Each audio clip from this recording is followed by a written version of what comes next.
start our meeting. Thank you. I'm going to start that again. This is Lydia Grant. I'm the president of the Sunland Tonga Neighborhood Council.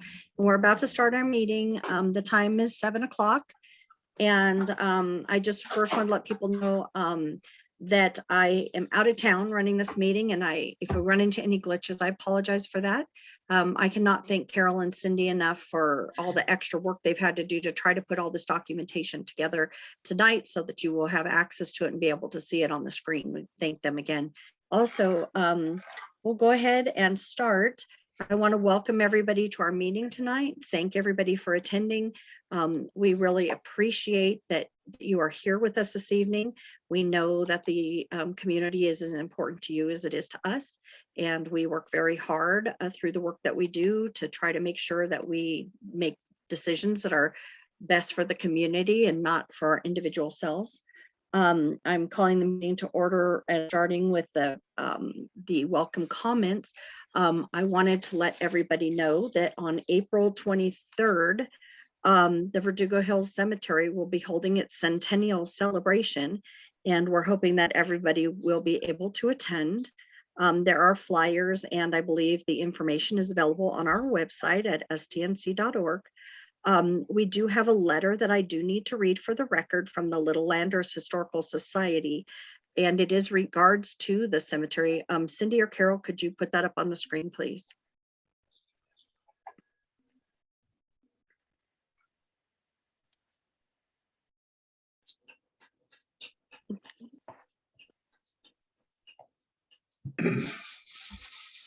Just hold on one moment, we'll get that.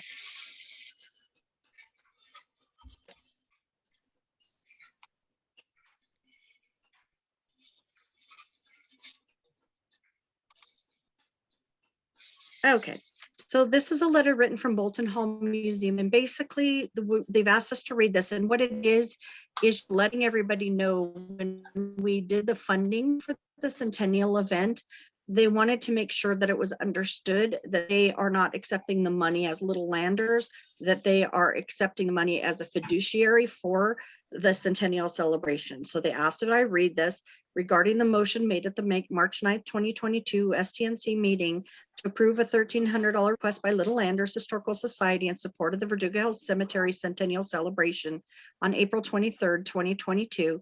Dear Lydia, Little Landers Historical Society, LLHS, supports the Verdugo Hills Cemetery Centennial Celebration and the activities of the Friends of Verdugo Hills Cemetery in their work to restore the cemetery and celebrate the 100th anniversary of this important historical landmark. However, Little Landers Historical Society is not involved as an official organizer or sponsor of the event and acts only as a fiduciary for the funds generated by Friends of Verdugo Hills Cemetery for the April 23rd Centennial Celebration event. We would like the minutes of the March STNC meeting clarified to reflect LLHS's involvement. A correct designation for LLHS for both the motion and the invoice should clarify that LLHS is the fiduciary for Friends of Verdugo Hills Cemetery, and the motion should read as follows. March 9th, 2022 meeting motion to approve $1,300 sponsorship request to Little Landers Historical Society acting as fiduciary. Thank you, Carol, for Friends of Verdugo Hills Cemetery in support of the Verdugo Hills Cemetery Centennial Celebration on April 23rd, 2022. We are sure the STNC co-sponsorship and support is much appreciated by Friends of Verdugo Hills Cemetery, and the entire Sunland Tonga community is looking forward to this opportunity to recognize and celebrate our local history. Sincerely, Harold Egger, President. So we read that into the record, so that has now been taken care of. We're going to move on to a couple other items. One of those is congratulations to the Sunland Tonga Poet Laureate Alice Pero. Unfortunately, I was unable to attend the event as a representative of the neighborhood council, but we did have a few of our board members there. So I want to thank them for attending and being there to represent the neighborhood council. Congratulations to several of our board members who were sworn inducted into the Elks Lodge leadership last weekend. And that would be Patty Potter, who is our chair of our land use committee, Mark Siegel, who took the position of the top position in the organization for our local lodge, also Nina Royal, And I believe that's it from the board, but again, I was there as a representative of the board. And I wish I could make it to every event, but it's not always possible. Also, I wanted to recognize Mr. Peck, who is the new president of the, sorry, of the Korean American Federation of North Los Angeles. He is very nice and looks forward to working with the neighborhood council. His name is Peter Pack. And again, I was at the event representing the neighborhood council. We have a lot of really great stuff going on. And now that the COVID seems to mostly be over and organizations are opening up, it's very exciting to start seeing people get back to work. Also, I want to congratulate the Mount Gleason runners. Cheryl, did you want to speak to that? Yes. So I believe it was March 20th was the Los Angeles Marathon, and several students from Mount Gleason trained for over 6 months with 2 coaches, one of them being Curtis Nordhagen, and there were 3 adult runners as well. So I think about 20 of them altogether participated in it. They crossed the finish line, and as you all know, that's 26.2 miles. So we're just really proud of them, and that's amazing, especially at that young of an age, being in middle school, to be able to do that and all the hours they put in. And you probably see them around town in their neon green shirts. I see them over by McGroarty Park. They do a whole circuit all around town. So we're very proud of them. Thank you very much. And let me also, I know Declan Floyd is here and he'll be speaking in a few minutes. We wanted to I'll let Declan speak to it, but we want to thank all of the runners and teachers. They are so dedicated, and also the local community businesses, because sometimes these kids are out running and they need water, so they stop in, and many of the businesses offer them water, and it's just a fun community thing. A lot of community members support our local runners.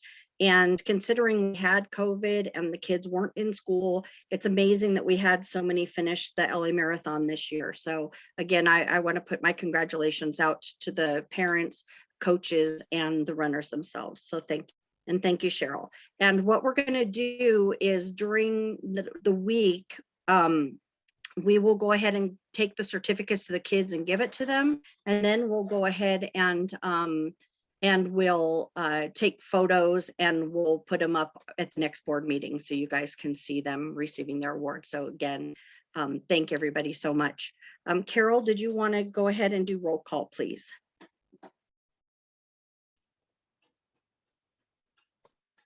All right, so everybody is unmuted. Okay, Lydia Grant. Here. Lala Rowe. Here. Karen Purdue. Here. Karen Purdue. Here. Okay. Ed Babakanian. Here.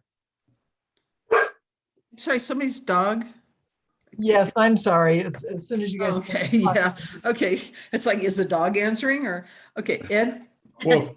Wolf is here. Yes, I'm here. Okay, Ed is here. Okay, Carol Hutchinson's here. Lenny Freeman. Yes. Thank you. KT Travers. Here. Trevor Schmidt. Here. Claire Gordon. Here. John Van Gunten. Present. I see John, but I don't hear anything. He said present, Okay, thank you. but he's Like I told really you, I low. had this computer. here. There you go. Karen Moran. Here.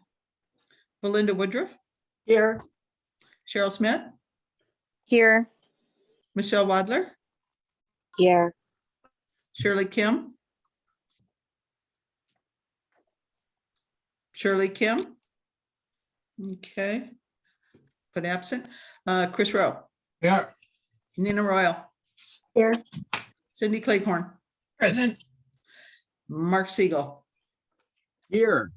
Thank you. Okay, we have 18 present. Great, thank you very much. Now we're going to move on to comments from the LAPD and the other city offices and elected officials. Our officers go first because they have to get back to work. So I see, who do I see? Lydia, I see, yes. you skipped the Pledge of Allegiance. Oh, I apologize. I'm so sorry. Lenny, did you want to lead us in the Pledge of Allegiance? Yes, I certainly will. Everybody sit up straight, Thank you. hands over hearts. I pledge allegiance allegiance to the flag flag States of of the America, United States of America, America, and and to the to the republic republic for which it stands, which stands one nation, one nation, under God, indivisible, indivisible, with liberty, justice for all. For all. We can Thank tell we you. got Very varying much. latency here. Okay, and now we will move on to LAPD. I see. I see Trying to them in see. the, Did you- some oh, you people must- in the audience. You must have moved. I'm looking. So the panelists, They're right at the they were top. just here. Oh, They were just here a second ago. There we Okay. go. Officer Potter. There you go. Officer Potter, you go ahead and I asked you to mute. You can go ahead and start. She just muted. Okay. Can you hear me? Yes, Yeah. we can. Thank you. Can you hear me? Yes. Okay, hi. Hi, everyone. I hope you guys are having a good week and getting ready to celebrate Easter. So we're in our area, obviously, some crime has gone up. Luckily, the violent crime against people has gone down. And so we're really, really lucky. Homicide year to date is still 0, which is really good. Rape actually went down. We still 0 up to date. Robberies have gone down from last year we had 4, this year we have 3. The only thing that did go up by 7.7%, which is, I know sounds a lot, but it went from last year being 13 to this year being 14. So just literally 1. The only thing that's really hurting us in our area is the property crime. From everything has kind of gone up. The burglaries, last year we had 23 and this year we had 26. Grand theft auto, 26 from last year to 30 this year. The burglary for motor vehicles is where we are getting killed. Last year we had 35, this year is 62. And the last one we have is actually theft from person, and that actually did go down from 30 to 26. The reports that I've been reading, it still continues to have people leaving their doors unlocked, their cars unlocked. They either just unlock the car, they forget something, they run inside, and when they come back, some other property is gone or their car is gone. So just spread the word. Please lock your doors, lock your car doors, your house, and that's basically it. We're doing right now. I'm focusing on Sunland Park, trying to get assistance from the city council, and they're doing a great job with assisting me in getting some help for the homeless that have tents all around the park, including with Mark Ross. We're going over certain things. It's Mark Ross, the city council, and the park rangers that we're trying to work together to try to see how we can help those people. One of the areas that I'm kind of also working on is behind the fire station on Wentworth. We are, there's a section where RVs are parking. So we are also talking with the city council on how to start the process to kind of close that off so we don't have RVs going into the wash. So that's pretty much it. Does anybody have questions for me? I don't see any hands. Okay, well, So if I see Lenny. anybody does have any comments, okay, go ahead, Lenny. Yes, Officer Potter, I understand there's been some progress on that RV on Quill and Grove Street. There's, Yes. yeah, maybe you can update everybody on that one. Sure, absolutely. So, I've been going there every single day that I work, I drive over there. Every single time that I went there, obviously because of the laws and everything, I can't force them to move. So, but it doesn't hurt to go talk to them and say, hey, can you please move? So has been my objective, to just kind of introduce myself and kind of talk to the register owner of the RV. When I first arrived there, there was always people there, but never the register owner. So right now, as of I want to say like a week and a half, I haven't seen anybody there. I've gotten emails from residents that they haven't seen any activity whatsoever. And it kind of looks abandoned. So I've left many tickets there, almost every, as many as I can legally. The 72-hour expiration, expired time, I'm sorry, or the expired registration. And so interesting enough, and I already talked to Miss E from City 7, the car is registered to the City Council office. So I made the attempt to obviously see if anybody that from City 7, from City Council, do they recognize the name? And she said, no, there's nobody there with that name. So all my attempts to reach the register owner is pretty much done. I've actually had officers working nights that go there and try to patrol. So I'm considering it now. So I talked to detectives that it's an abandoned vehicle. It's no longer a dwelling, because since I don't see anybody else there, I'm not violating anyone's rights or towing it illegally. So the detective said, yeah, as long as I can articulate and there's enough evidence, like I'm gonna put in the emails that I've received from the citizens that there's no activity. So like that, we can get it out of the way. And Officer Coloca is probably here in this meeting. So I thought I could just call tow and have it towed away right away as soon as I got the okay. And unfortunately, well, she told me, no, you can't. So she actually assisted me and showed me that I have to make an appointment. So we made an appointment and I'm waiting for them to call me back. And once I get the date that, that they're gonna come in to the RV, even if I'm on a day off, I'll switch my day so I can come in and to the RV before somebody else comes in and tries to take over and start living there. Because as soon as somebody starts living there, I can't tow it. So hopefully tomorrow I'm gonna call them back and see if they thought of they have a date for me to come and pick it up. So hopefully it'll be soon. I was hoping to do it this weekend, but unfortunately it doesn't look like it. But I'm just waiting for them to call me back, the tow company to call me back and say when they can come and pick it up. And that's pretty much it.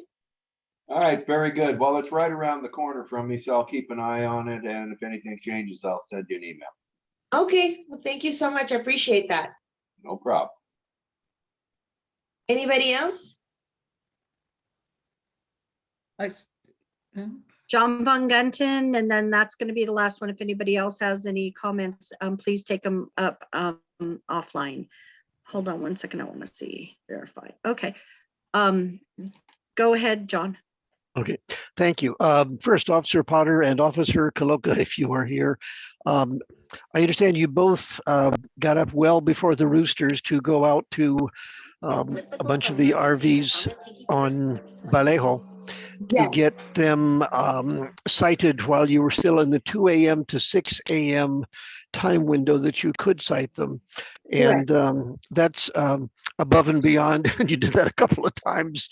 So thank you so much. I wanted to ask separately, about 10 days ago, 2 weeks ago, City Council passed a motion almost unanimously that gave police allegedly a little more powers to enforce against long-term parkers and overnight vehicles. But you've always been able to cite them for various things, and you still can't tow them, if I understand. So could you explain to us what the ramifications of that City Council motion were in real life? Because I don't understand it. Okay, so basically, yes, I was very excited when I saw that on the news. I was on a day off and I was like, yay. Unfortunately, when we got back to the station, we still had not received anything from the chief or from our bureau saying it's okay for us to do that. The best example that I can kind of compare it to is, for example, the LA County has has lifted the mask mandate, right? So everybody in the LA County, they don't have to wear their mask. However, LAPD is different. They have said, yeah, if you work the front desk, you have to wear a mask. So all the officers who work the front desk, they have to wear a mask the entire time that they're working. And that's pretty much it until we get something from downtown saying that it's okay for them not to wear a mask, then they still have to wear a mask. So it's kind of the same thing, similar that, yes, it did pass, but I believe, I believe, I don't know if Eve is here, but she also said, starting May 15th, they're starting the process. So it's not as easy as the news made it sound. We still have to start giving, I believe we still have to give notice to people. And I'm not exactly sure how that's gonna go, but so far for us with LAPD, we have yet to receive anything in writing that says, yes, go ahead, you can impound for long-term parking, for anything else. So that's why for my particular RV, I'm kind of, well, now it's not a dwelling anymore if nobody's living there. If nobody's living there, then I can tow it. But if the register owner comes back, or if somebody comes in and says, hey, I'm taking over this RV, I can't tow it anymore. It's no longer, if they're using it for a dwelling, I can't tow it. So I don't know if Kaloka has anything else on that. Hi, good evening, everybody. Okay. Yeah, I actually do have a little bit on that. So, good evening, everybody. First, I'm Officer Kaloka, Senior Lead Officer for the Tujunga area. I cover mostly from Mount Gleason all the way to Lowell. As far as what Officer Potter is discussing, I believe it's going to be the Council File 21-0956. And I was able to pull it today. And basically, from my understanding, like Officer Potter's correct, we haven't received anything from the higher ups, and obviously they're still discussing some of the issues and some of the concerns that are going to be brought up. So as far as that one, my understanding of it is that we're going to be able to tow those vehicles that are considered a hazard, and more than likely that's going to be the interpretation that's what we're waiting for right now. What is considered a hazard, and they have to go, they have to start going down a little bit down the line, whether it's just going to be just leaking or whatever else. I ran into somebody, I believe it was from, I think it was from Watershed Protection, down at the Academy earlier today. And basically that it's going to be from their understanding too. Like I said, everything's still developing. Nothing is in concrete right now. The motion was just passed, so they still got to fine tune everything else with the city attorneys also. But it's going to be what's considered a hazard, whether it's, whether it's dripping or whether sewage, or whether it's connected to any electricity or whatever other hazardous issues that might be going on with the vehicle. So it's still pretty fresh. And like the last time when they started the moratorium, it was lifted, I believe it was October 15th. We didn't receive anything until October 14th, a day before. So we're going to be waiting for that interpretation from and the definition from downtown. And as soon as we get any paperwork, we'll go ahead and advise you guys. Yeah, it's not as cut and dry as it appeared to be. Hey, everybody's going to be able to be towed. And the other issue is going to be, where are we going to store them? And there's only 1 or 2 locations for the entire valley. So they need to make room for everybody. It's not just Foothill, it's all the valley divisions. So it's a working process. So we're gonna go with it as soon as we hear anything. As far as the RVs, since we're in the same topic, on Vallejo, just as I suspected was gonna happen, some of the vehicles that were in violation of the parking restriction, they moved around the corner, and they're no longer in violation. The only violation they could potentially be at any given point is going to be the 72 hours. They're using the street for storage, and all of those vehicles are registered with the exception of the one that remains on Vallejo. That one specifically, I ran into a situation where the owner is in custody, in police custody, and because the vehicle is being used as for dwelling purposes, I cannot impound. I spoke to legal affairs / risk management division, and that's where I was advised of as of right now. So it's going to remain there until the moratoriums is removed or until I hear different from legal affairs at this point. Additionally, so that is in regards to Vallejo. As far as other quality of life issues that I'm dealing with right now, I've been getting reports of an encampment on the hillside on Day Street and Poly. I spoke to Building and Safety. They're on it already. I suspected when I initially got the information, it is private property, so Building and Safety has been working on it. I spoke to them on Tuesday. That same day, they ended up going to verify that it was the same location, but it was actually reported in the wrong place for the wrong address. So now that they got the location correct, now there's an open case now with Building and Safety. I will be also making or facilitating, making a notification to Urban Forestry Division within the city regarding some of the alleged removal of some oak trees from that vicinity too.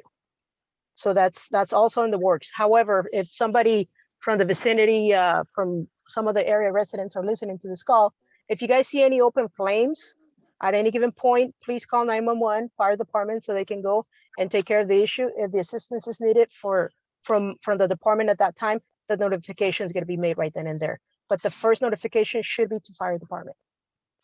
As far as my numbers, I'm backwards from 35's area. My biggest increase is going to be violent crime, and I have a decrease in property crime. I would rather have it the other way around. This is the first time I ever had a number this high. It's a 75% increase in violent crime. I'm almost doubling my my numbers by 12. So I'm above 12 on total violent crime. I will be trying to find out whether or not this is going to be stranger related or whether it's going to be related to some sort of a domestic relationship type of thing. So I will follow up with you guys on that. And as far as my property crimes, I'm down 33%. So kudos to you guys on the property. And I got to get a little bit of an analysis on the violent crime because this is the first time I ever have it this high. So any questions for me? Thank you. We do need to move on, Officer Coloco, but I do want to thank both of our officers for the hard work that they are doing. And I know that I've run into Officer Coloco many times as she has been working on that motorhome issue behind Vallejo. So again, thank you so much for the work that you're doing, and we really appreciate you. You guys are very welcome. You guys got my contact info, so reach out if you have any questions or concerns. Thank you. So on our agenda is listed the contact information for both of our officers, if you need them. Happy Easter. Okay, so now I need, what was that? I said happy Easter. Oh, thank you so much. Thank you. Okay. Okay, so we have Declan Floyd here. Declan, go ahead and speak. All right, thank you. Nice to be here with everybody. So I was happy to see some people at the Elks Lodge installation recently. That was great. Unfortunately, we had a positive test in our office, which meant that I was unable to go to the Passing of the Laurels poetry event, which I was very sorry to miss, but we did make sure to get certificates to our outgoing and current poet laureates. So congratulations to everyone involved there. And I heard a mention of our Mount Gleason runners. I'll tell you that I would probably pass out after about 3/4 of a mile. So congratulations to everyone who made it the full 26.2. That's really quite an impressive accomplishment.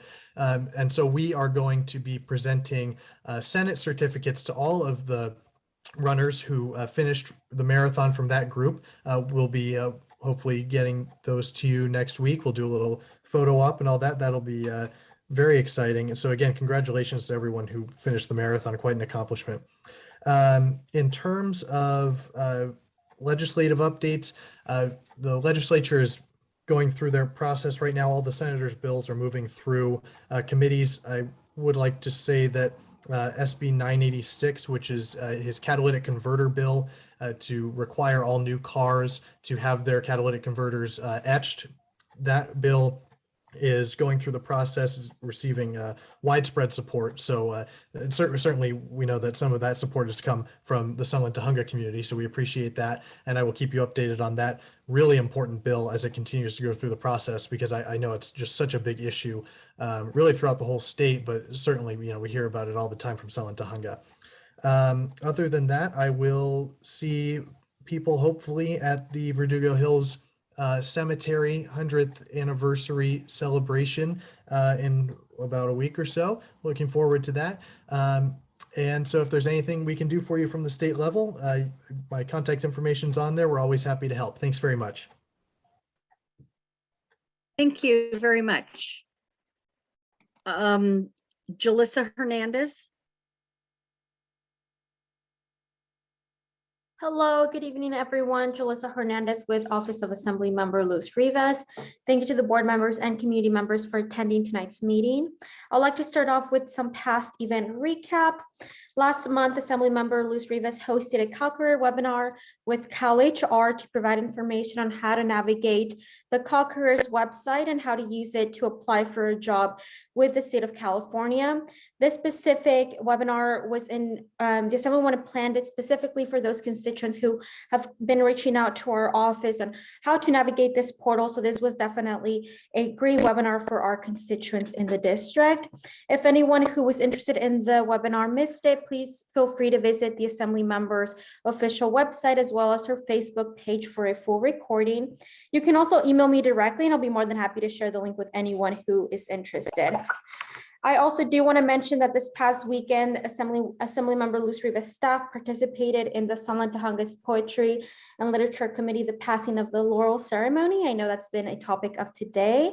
And the Assemblywoman was able to provide certificates of recognitions to the two outstanding poets, poet laureates, Pamela Shea and Alice Pero. On behalf of Assemblywoman Luz Rivas, she would like to express her gratitude to the Sunland Tujunga community for their ongoing contribution to the arts in the Assembly District 39. Moving forward, I do want to provide some Caltrans related updates. I want to share a project that's related to the 170. Although this is in North Hollywood, a lot of our constituents use all the freeways throughout LA County, which is why I want to share it here at this neighborhood council meeting. Clean California, this specific project that's correlated with Clean California, and any Clean California project is part of the funding that Assembly Member Luz Rivas advocated on the budget sub 3 committee that she's in Sacramento. And this is to ensure the maintenance and beautification of their freeways.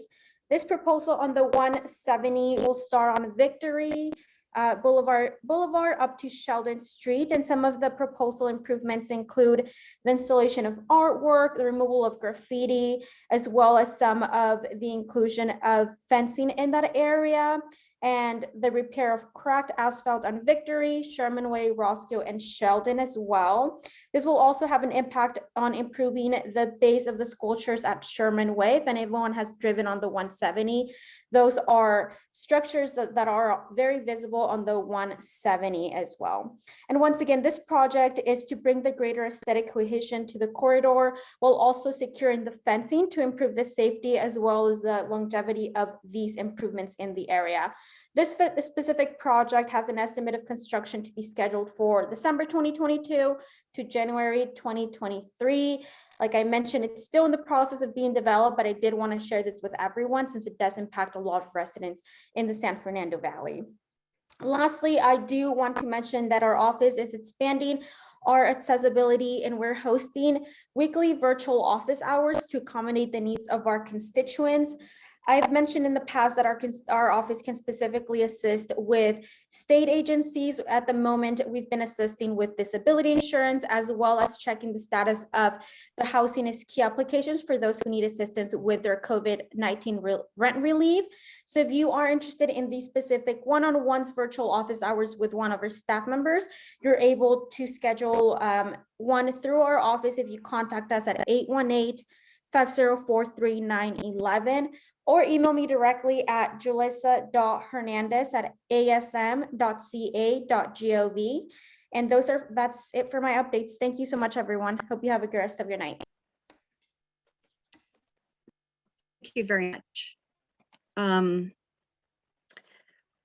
Are there, Raul, did you want to go ahead and do an update for the neighborhood empowerment? If so, go ahead. Hold on, it's not.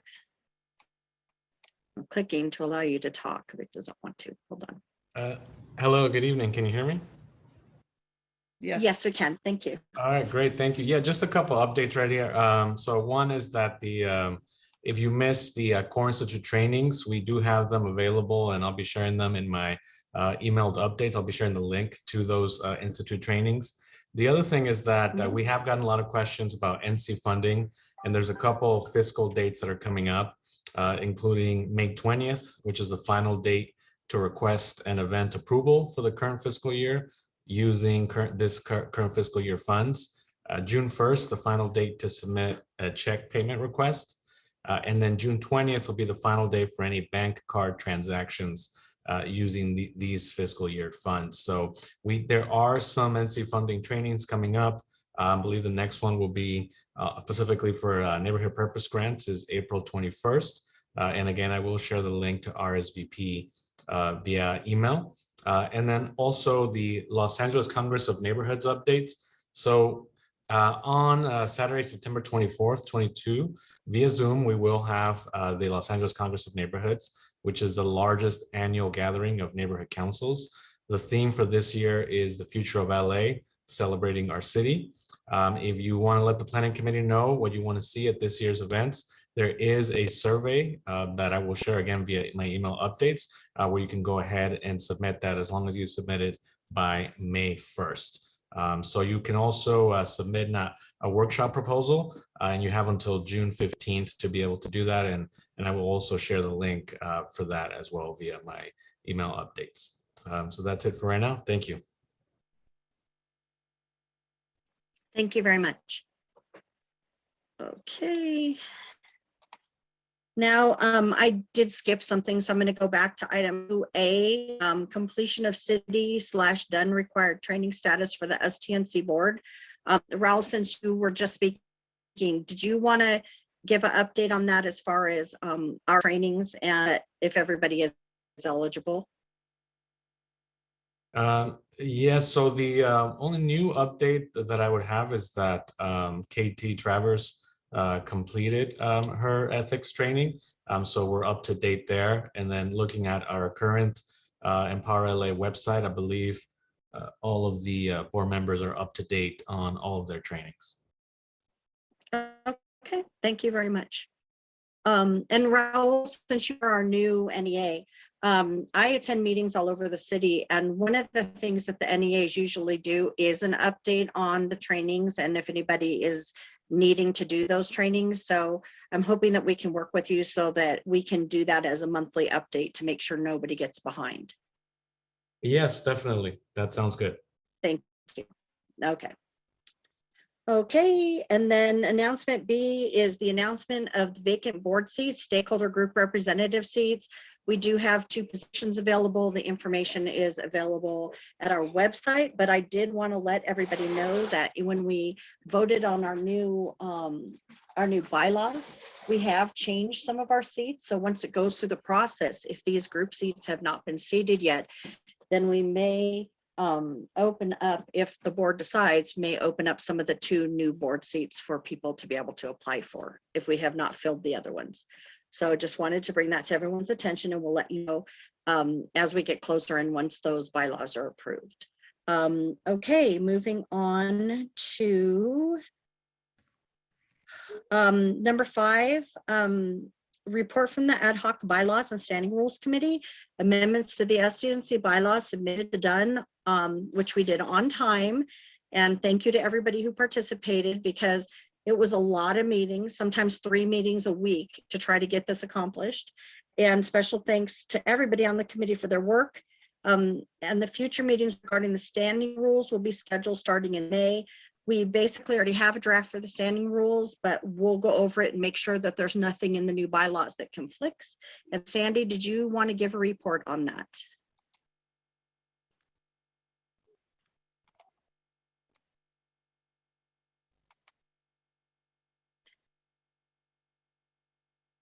I think Sandy's joining the panel to speak. No, everything you There you said. No, everything you said was good. We'll start up in May. Okay, thank you. And then we will move on then to item number 6, which is the report from the Land Use Committee and discussion of possible action for Land Use Committee letter recommendations. Is Patty here at the meeting? I don't believe so. Okay, Cindy? Cindy? I see Betty's here. Maybe Betty can take Okay. this. Betty, did you want to do the updates on the letters and the items from the Land Use Committee? Hold on. Go No, ahead if you can speak. not at this time. Okay, thank you so much. Cindy, did you want to go ahead? So there's two items 6A and 6B, and they're in the board packet if Carol would like to bring those up. But the first one is 10405 Samoa Avenue. Okay. I mean, you guys keep talking because it takes me a minute to scroll through all these documents. So, you know, it's all a big, long document, but hopefully I can find it right away. So it does say on the agenda, address 10405 Samoa Avenue, Tahunga, is to subdivide one lot into 3 lots in an R1-RFA zone. So here's a letter on the screen. It's to the planning department. Cindy, did you want to take it over? Go ahead. So yeah, basically it's just, this is the recommendation from the Land Use Committee, now needs the board's approval. The Sunland Tonga Neighborhood Council Land Use Committee met with the owner's representative, Sheila Harjanet, at our February 7th, 2022 Land Use Committee meeting, and again on March 7th, 2022. We feel this application is acceptable. However, we do request that a possible condition be placed to replace the trees that were removed previously from the property. Upon recommendation of the STNC Land Use Committee, the Neighborhood Council vote will be so indicated here within the letter. And thank you for the opportunity to submit these comments and considering the community. If you have any questions, please contact us at secretary@stnc.org. So at this time, I'll move that the board approve submitting this letter to the planning department. I second. This is Lala. Okay, so Cindy Cleghorn makes a motion, Lala Rose seconds. And I'd like to go over to community, to the attendees, see if there's any public comment on this item. If so, put your hand. And if you're on the phone, please press *9. I do not see any hands raised. Let's go ahead and go back to the board. Are there any board member questions on this item? If so, please raise your hand. Kathleen, go ahead. I'm wondering if the replacement of those trees is going to be a condition for the giving of the permit. In other words, do the trees have to be returned before the permit will be issued, or are we just going on faith on this? Thank you. The letter asks that it be a possible condition requesting replacement of the trees that have already been removed from the property. So we are asking that it be a condition. Okay. Claire has her hand raised. Claire, go ahead. Yeah, I'm just curious with something like this, when we're allowing to have so much more, so many more lots on a single lot. I mean, I don't know about like impact for for vehicles on these streets, but I know on our street, it's pretty narrow. And I know we've had some issues with people breaking up bigger lots and putting a bunch of houses on what was before a lot less. And it creates a lot of problems with parking. And I don't know what kind of information we have on this particular location and what sort of the general ideas and policies, like the position that the board or neighborhood views on that are.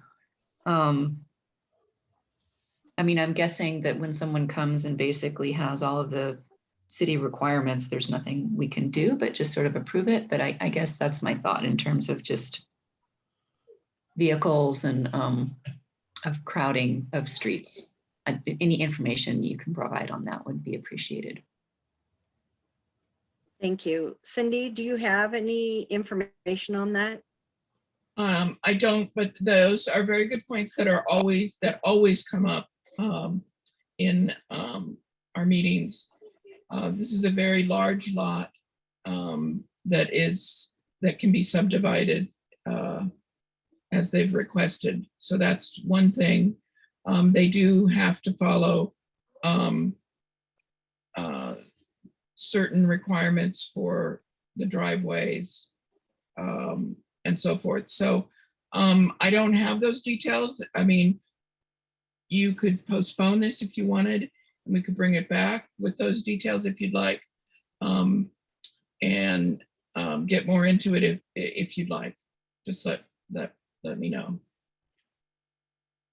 Okay, Cindy, I have a specific question, and that is, it's one thing to take a lot and add additional units like the granny flats or ADUs, but when they actually subdivide, doesn't that put them into a situation where for each unit of housing they build, they have to provide the parking, the driveway, and all of those things that would be required by the city for an individual home? Yeah, these are all separate individual lots. That's what they will be when they're subdivided. And the only reason or the way that they can do it is because the initial lot is so large. Okay, thank you. Lala, go ahead. Yeah, I think you may have answered most of my question already, which was, do we know the size, and is it actually 3 times the size of a normal lot? And any clarification on the R1-RFA zone, what exactly that means? I know R1 is residential 1, but I'm not sure what the RFA added to that means.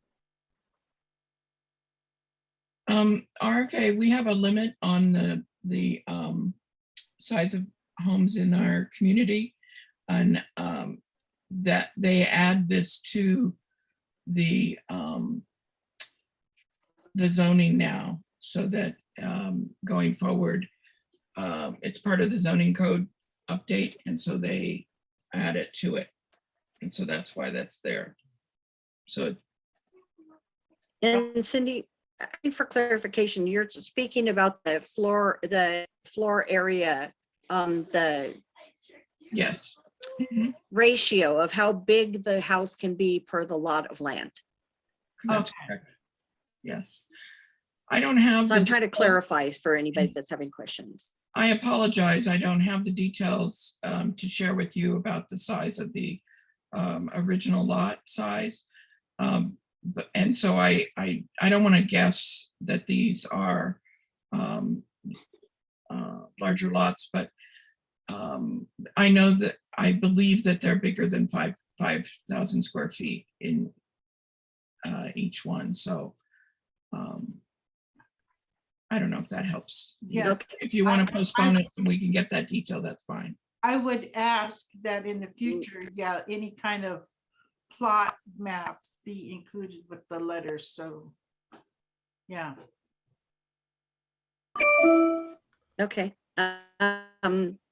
Carol, your hand's raised. Go ahead. Yes, I just have a question. And does SB 9 and SB 10 have an effect on whether the city will approve these or not? I mean, they're looking, the city, the state is actually looking to increase the density, and that would include this area. And so I'm just wondering if it has any effect on the decisions made by the city at this point. I'm hoping Cindy knows. I was waiting for Cindy to answer. Cindy, do you have the answer to that? Do not have the answer to I that, think, but I okay, know I that think I can SB answer 10 that. is not, I do believe SB 10 is not in force right now.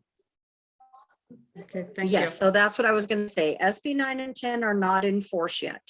And the amount of buildings they could build on these sites would be much larger than the split. And these are homes that can only go up to a certain size on these lots. So these do not qualify for what SB 9 and 10 would allow at the point that we are right now. Now, could they go in later and apply those? Yeah, they could do that to any lot, but it's not in effect right now. The city is still working on the implementation ordinances for SB 9 and 10 for the city. Kathleen, your hand's up. Go ahead. Yes, I wanted to clarify on the lot size and the structure size. The structure is, the living space of the structure is allowed to be no more than 40% of the lot size, but that 40% of the lot size does not include parking. And I'm not sure of the parking requirement, but Cindy could probably tell you that. I believe that it's parking for 2 cars with your standard 5,000 square foot lot. But I understand Claire's concern, as my next door neighbors on both sides of me are single family houses with 2 parents and 2 adult children each. They have parking for 2 cars provided, but each of those households has 4 cars. So I do understand that concern. Anyway, thank you. I do too. Thank you, Kathleen. Belinda, your hand is up. Go ahead. Yes, thank you very much. I had done a little research on this before, and I know the owner representative is Sheila Hart Jeanette, but without mentioning the builder's name, he's built huge homes in the area before, and doesn't always, in the past, has not necessarily abided by restrictions in height, to which he had to bring down one of his homes that he had put in, but mainly McMansions. So what I would suggest is that we do keep a close eye on this, that removal of the trees, and these were old trees that looked like they had been indigenous to this area when we used to have the pines. What trees would he be asked to remove? Because in the past he had removed oaks, and it was not a problem to pay the fines for replacing oaks, and they would be replaced with, of course, young oaks. But still, I'm just wondering what is he going to have to adhere to in order to bring back that look of the community? Anything? Unfortunately, we don't know what the conditions will be imposed onto it. It's a request from the land use committee to replace them. Okay. Well, at least they're asking for the trees, and okay, and that's a good thing. But I do think we should keep a close eye on this. Okay, Trevor, go ahead.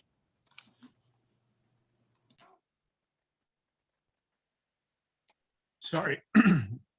I just wanted to bring clarity. The R1 refers to residential zones, single family residential zones, and the RFA refers to the floor area, residential floor area calculation. So it's basically 0.5 on lots greater than 7,500 square feet and 0.45 of a residential floor area ratio for standard lots less than is the basic understanding. Thank you. Okay, Claire, your hand is up. Did you have another comment? I did. I wanted to echo what Lala had said earlier as, you know, some of these questions, it would be nice to sort of in the future have, you know, the stats in with the letter, like she'd said, the plots and everything. So it'd be a little more easy to understand. And also I wanted to mention sort of this need to echo, I think it was Belinda who had said sort of a need to kind of keep an eye on things, because I know from personal experience with a local neighbor who did something similar on a large lot. It was only after the review of the plans at the city level that they found out that the driveway that he had made was technically too narrow even for emergency access. So he barely passed approval on that. I think he technically had just big enough, but it, you know, with our streets being so narrow and then trying to have an emergency vehicle, and it was even a flag lot. So it was trying to have an emergency vehicle going down this really long, narrow driveway to get to a house that's at the end of what's like the shape of a flag, you know. The city official, because I was there at the hearing because I was objecting to it, the city official was saying, you know, this is a problem. So it's another thing to kind of keep in mind. I don't know what the street looks like, but just keeping in mind, like if we do keep an eye on this project and look at plans, really making sure that the driveways are going to be a proper width for emergency access vehicles. Thank you. And Cindy, please take that note back to Patty and the Land Use Committee about trying to include a little more information on the items. Usually Patty would be here to answer the questions, but unfortunately she isn't here tonight. So, but thank you. And thank everybody who brought that up, because I do think that's important too. We do need to be careful about what they build up here, especially because of safety reasons. John Von Gunten, your hand is up. Go ahead. Thank you. It seemed as if the concept of requiring that trees be replaced was a little bit fluffy as opposed to just suggesting it.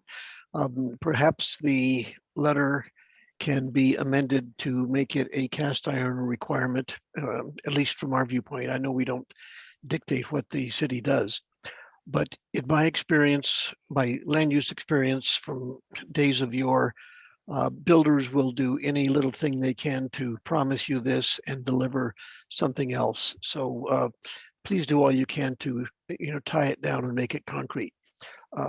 Just wanted to thank Ms. Travers. Well, let me ask this question, bringing John. that up. Yes. So John, are you making a motion that we strike the word possible condition and leave it condition? We request that a condition be placed to replace the trees and remove the word possible to make it stronger? I can't see this on my screen. It's so small. I can't. Okay, that particular make it larger. sentence says, we feel this application is acceptable. However, we do request that a possible condition be placed to replace the trees that were removed previous from the property. We could strike the word possible condition and we request that a condition be placed. I would agree with that. And I Is will that a way to tighten it?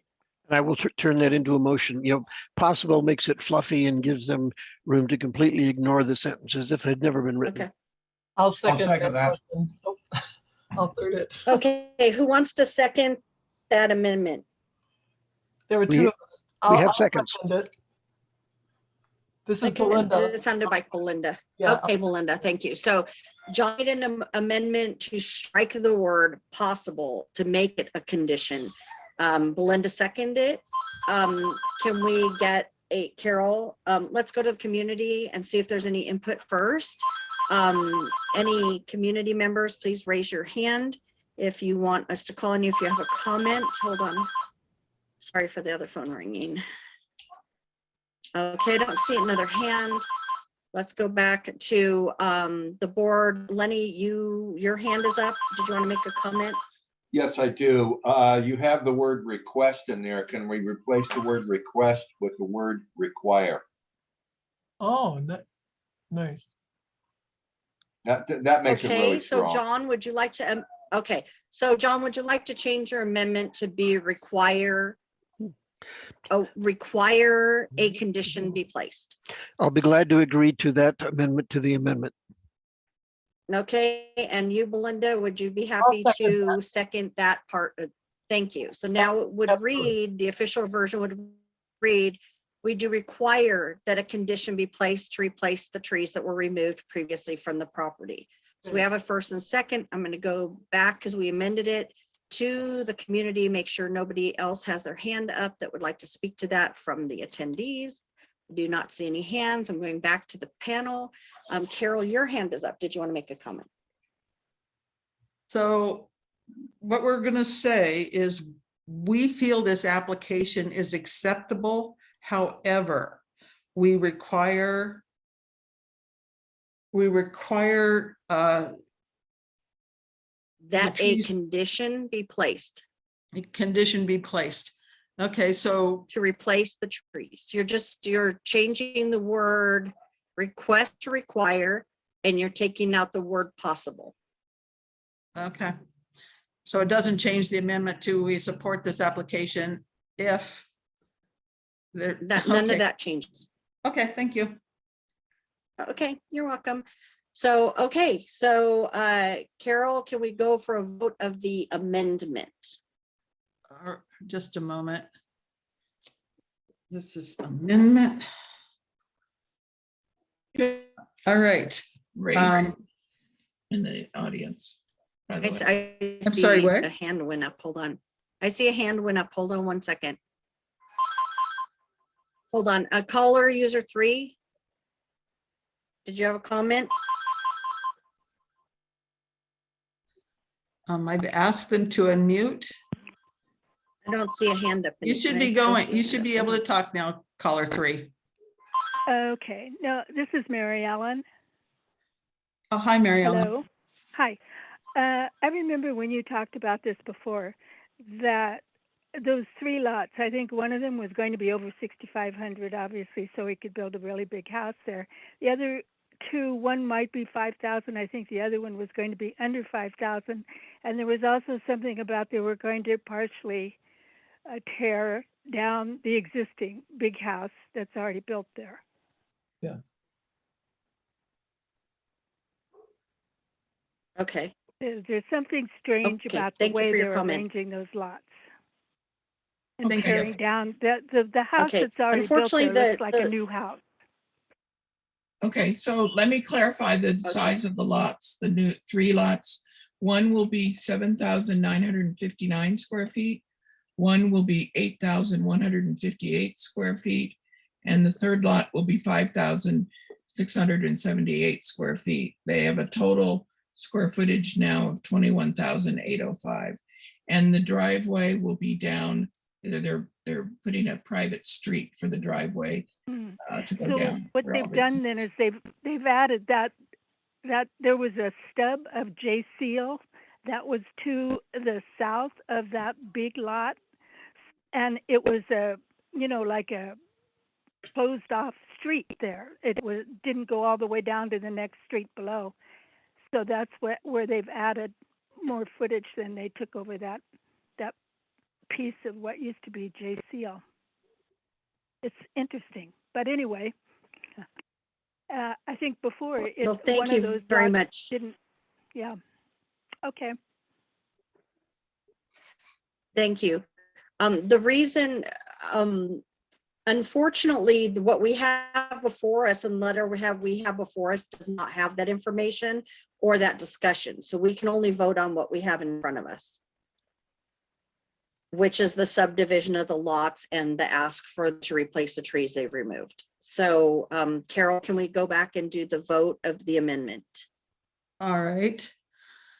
Lydia Grant, Yes. Lala Rowe, Yes. Karen Purdue, Yes. Ed Babakanian, Yes. Carol Hutchinson, yes. Lenny Freeman, Yes. KT Travers, Yes. Trevor Schmidt, Yes. Claire Gordon, Yes. John Van Gunten. I'll get back to you, John. Karen Moran. Yes. Yes. I'll John come is back to yes. you. John is yes. Okay. Oh, okay. Thank you, John. Belinda Woodruff, Yes. Cheryl Smith, Yes.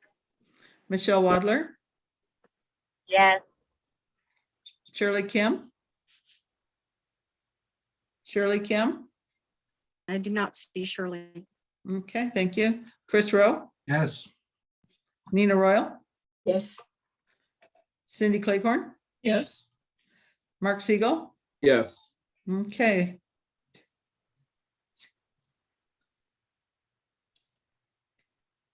So that's 18 yes and 1 absent. So the amendment passes. Thank you. And thank you guys for the conversation. I think it's really good that we become educated on the things to make sure that we're making the right decisions. I appreciate that. Okay, moving to a second item from the Land Use Committee, 9450 and 9452 North Reverie Road, Tahunga. Proposed single-family dwelling with attached garage and ADU and relief from the 20-foot wide continuous paved roadway. Cindy, did you want to present that? If you can go ahead and read it from the letter, that's all I Okay, have. I got it. And if you could ask Betty if she wants to weigh in on this. Okay.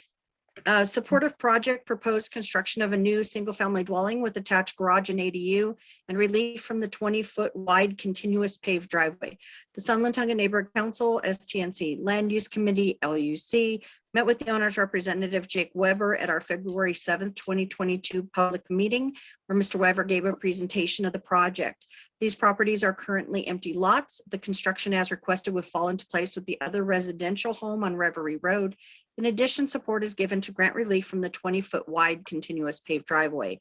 Upon the recommendation of the STNC's Land Use Committee, the Sunland Tonga Neighborhood Council at its April 13th, 2022 meeting voted to oppose this application.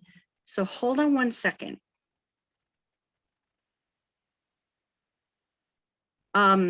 Cindy, I have a question about this. It says, thank you for the opportunity to submit these comments. So the letter, the item on the agenda and the letter itself in the body do not say that the Land Use Committee is in opposition. It only states it at the end by the vote. Is this in fact a letter of opposition? It's a good question. Betty, you're here. Betty, you're here. Would you like to make a comment on that? No, I don't remember the discussion. Okay, thank you. You know, so board members, the letter's incorrect because the minutes reflect support for the project. Okay, so then I would like to ask if there a board member who would like to postpone this item till another meeting? I move. Or so to send this back to the Land Use Committee? I move we send it back to the land. Who use- moved it? Was that Lala? Yes. I'll second Who that. was that? Okay, Lala made the motion. Lenny Freeman seconded it. Okay, and then I'd like to go over to the attendees. Anybody in the audience want to make a comment on that before we vote? If so, please raise your hand. Those of you on the phone, please press *9. I don't see any hand raised. We'll go back to the board. Any comments or questions before we move to a vote? I do not see any. I did. Okay, Carol? No, Lenny has whose his hand's hand up. raised? Yeah, I'd just like to Oh, I'm point sorry, out, Lenny, go ahead. yeah, I'd just like to point out for everybody's benefit, if you did not know about the ZEMAS database, this is what is used by LA Department of Building and Safety, ZEMAS, ZIMAS.lacity.gov. Oh, I'm sorry, org. zemus.lacity.org. You can punch in, I've got it open right now to the last land that we talked about. I'm still trying to decipher a lot of it, but it's very useful to know about, especially when dealing with land issues. It is a great tool. Thank you, Lenny. Yes, it is. Nina, your has her hand hand is up? up? Yes. You just muted yourself, Nina. Point of information only. Everyone on the board is invited and encouraged to attend the land use committee meetings, because then they would have all of these questions answered. This is where you'll get the most information at one time. So check your calendar and please come, because your input is absolutely welcome. Thank you. Thank you. Okay, Carol, can you call for the vote, please? Okay. Lydia Grant, Yes. Lala Rowe, Yes. Karen Purdue, Yes. Ed Babakanian, Yes. Carol Hutchinson is yes, Lenny Freeman, Yes. Katie Travers, Yes. Trevor Schmidt, Yes. Claire Gordon, Yes. John Van Gunten, Yes. Karen Moran, Yes. Belinda Woodruff, Yes. Cheryl Schmidt, Yes. Michelle Wadler, Yes. Shirley Kim. Absent. Okay. Chris Rowe, Yes. Nina Royal. Nina? I'll come back. Yes, Yes, okay. yes. All right, Cindy Claycorn, Yes. Mark Siegel. Yes. Okay, again, 18 yes, 1 absent. Thank you. Okay, thank you. Moving on to item number 7. Carol, could you please put up the original motion on item number 7? Hold on.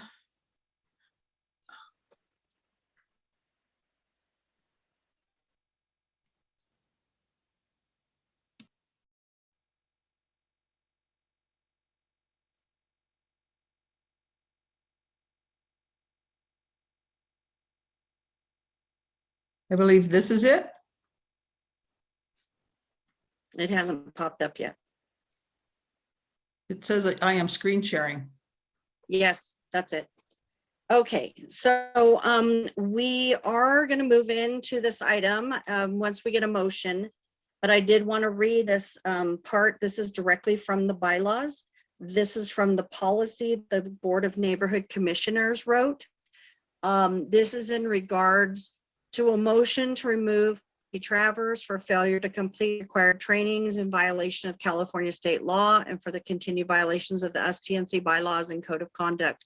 This motion was presented by Carol Hutchinson, Nina Royal, and John Von Gunten. Kathleen Travers was previously censured on February 9th of 2022.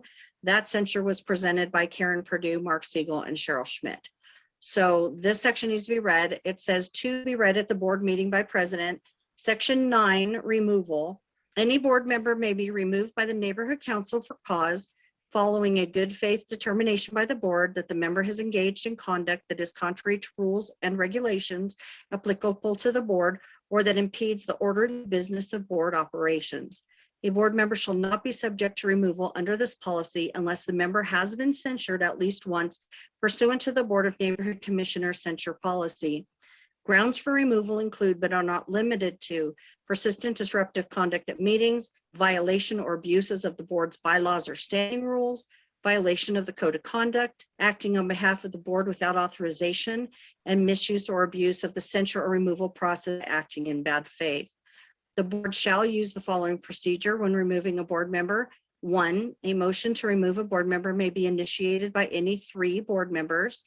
Those board members shall not constitute a majority of the quorum of any neighborhood council body, such as a committee, and the proposed motion shall be delivered to any officer of the board or specific officer or member of the board as may be specified in the bylaws or standing rules of the neighborhood council.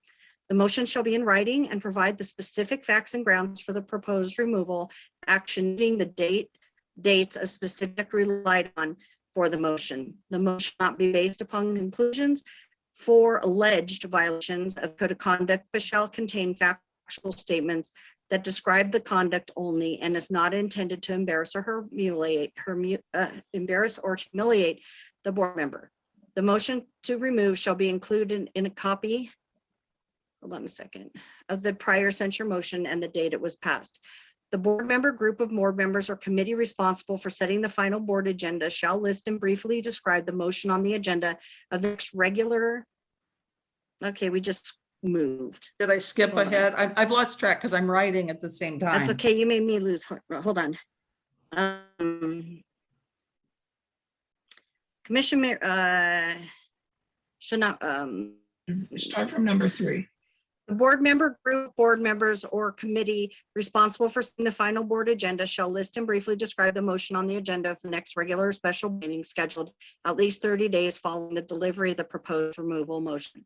The board member subject to removal should be given a minimum of 30 days prior written notice, which may include emails sent to the last email address on file with the neighbor council of any meeting at which the motion to remove will be heard. The notice shall provide the specific facts and grounds for the proposed removal as specified in one above. The board shall provide a copy of this notice to the Department of Neighborhood Empowerment a minimum of 30 days prior to any meeting at which a board to remove will be considered. The board member subject to removal should be given reasonable time to be heard at the meeting, either orally or in writing, prior to the board's vote on the motion for removal. The board shall decide whether or not the board member should be removed by an alternate affirmative vote of 2/3 of the currently seated board members. The board member who is subject to the removal motion shall not be allowed to vote and shall not be counted when determining the 2/3 majority vote. For the purpose of, and then Carol, could you scroll it?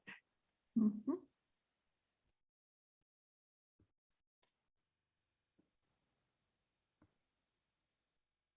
Just a There. little bit. Okay. Oh, boy, The lost my purpose of- place. For the purpose of the last sentence of number 5. Okay. For the purpose of the removal motion, abstention shall not be counted as votes.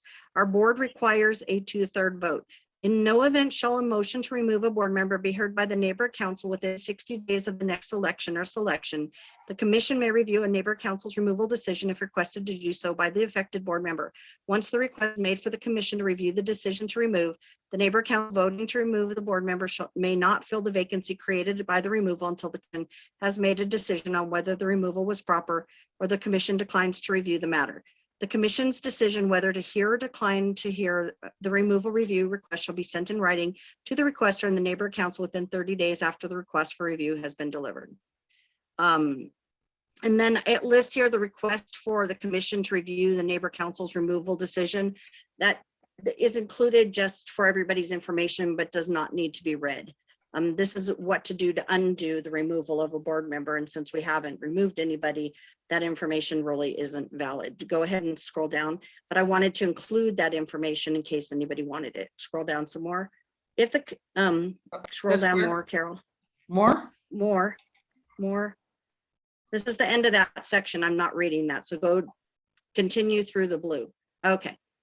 The SCNC board was seated on May 12th. Wait a second, I skipped past that already. Okay, there you go. That's not where it goes. Please The go to the SDNC right at the end of the blue. The end That of is the end blue. of blue. The STNC board was seated on May 12th, Okay. 2021. I couldn't see it. So, okay, the STNC board was seated on May 12th, 2021, 10 months with Kathleen Travers failing to do her state required ethics training. The code of conduct training was finally done by Ms. Travers on December 2021, 7 months after she was seated. Other NC board members were removed by Dunn, the department, after the required 60-day deadline, which was not equitable and not fair to the board member who was removed at the end of the 60 days. Repeated reminders and accommodations had been offered to Ms. Travers to help her do the trainings. So, Raul, do you have a statement you would like to make? If so, go ahead. Yes, though I could wait if you want till the public comment section. No, I mean, you're from the department. If you have anything you'd like to say, please say it now before we make the motion. All right, yeah, so I can. So earlier today, I did submit an email to the board, but wanted to kind of make the statement here as well, the public from our department. So, we want to inform you that Katie Travers, the trainings are now complete for that board member. Request for accommodations was made to the department to support the board member in completing their training. The department was able to provide or offer these accommodations to meet her needs. We would like it to be entered into the record, and we thank you in advance if you're no longer using that as a reason for removal. We would also like to remind the board that it is the burden of the board not to count votes for people who are ineligible to vote. I believe that may be further down the line of what you're reading here in this motion to remove. If the board does not count those votes, there is no liability. Also, we would like to express concern about the way in which the board is choosing to interpret what is objectionable when communicating about nonprofits in the community. Also something that maybe spoke about a little bit later, as there appears to be an inconsistency and appears to be selective. We have communicated our concerns to the board in writing, and we do see that happening here. The subjective decisions by the board have affected board appointments and committee appointments. The department wants to go on record as expressing concern on this subject. We would like to see the board take this into consideration before you go ahead and vote on this item. And we did receive some, I know that there has been some responses to this email, and we will work to get a response to you as soon as possible. Okay. So a lot of our response to this is actually in a further, the claims that are being made are actually part of another council, another item we have on our agenda for later. But I just wanted the board to hear from the department what they're stating. And I would like to just point out that we talk about being subjective, but we had one board member who was removed after 60 days for not doing their training, and another board member who 10 months later still hadn't been removed for the same thing. So when we talk about subjective and choice and deciding whether we're going to take action or not, I just want to point out that the department has failed in this case. And in fact, those accommodations were not only offered multiple times over the last 10 months, but they were requested to the department by myself over 6 months ago. So the department can take its position, but the department also needs to understand that there is two sides to the story, a side in which they have continued to fail to respond to. And I'm not pointing fingers at Raul in any way. He is our new NEA, but there are two sides to the story. And this is certainly not personal. This is just a response to the letter that was sent to us today. I'm going to read down, I'm actually going to turn it over. So the way we do it is our executive committee allows a certain amount of time for each of the sides to present. So we've chosen, and Carol, I'm going to just scroll down more so John has access to the things that he wants to read. Okay, he needs to tell me what he wants to read. Scroll down a little more. I'm going to turn it over to John in a second. John Van Gunten is going to do the presentation. Hold on one second. Okay, can you bring it back, go back up again?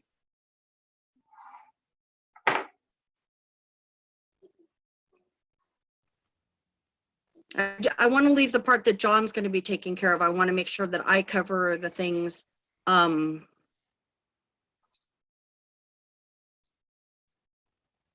Okay, so there were two parts to this submittal by the board members.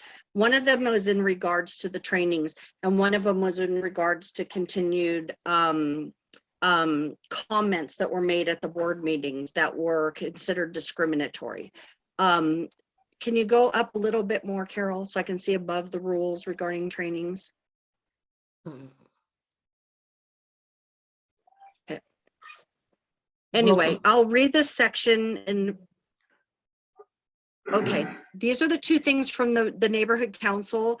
This is from the department's website. Neighborhood council NC members, both elected and appointed, are required to complete 4 trainings in order to vote on issues that come before the council: ethics, funding, code of conduct, and anti-bias. And then if you go down, it says neighborhood council board members, both elected and appointed, these are from the department's website, are appointed, are required to do 3 things in order to vote on issues that come before the council: take ethics training, take funding training, cite a code of conduct certificate. Empower LA. Now let's remember this.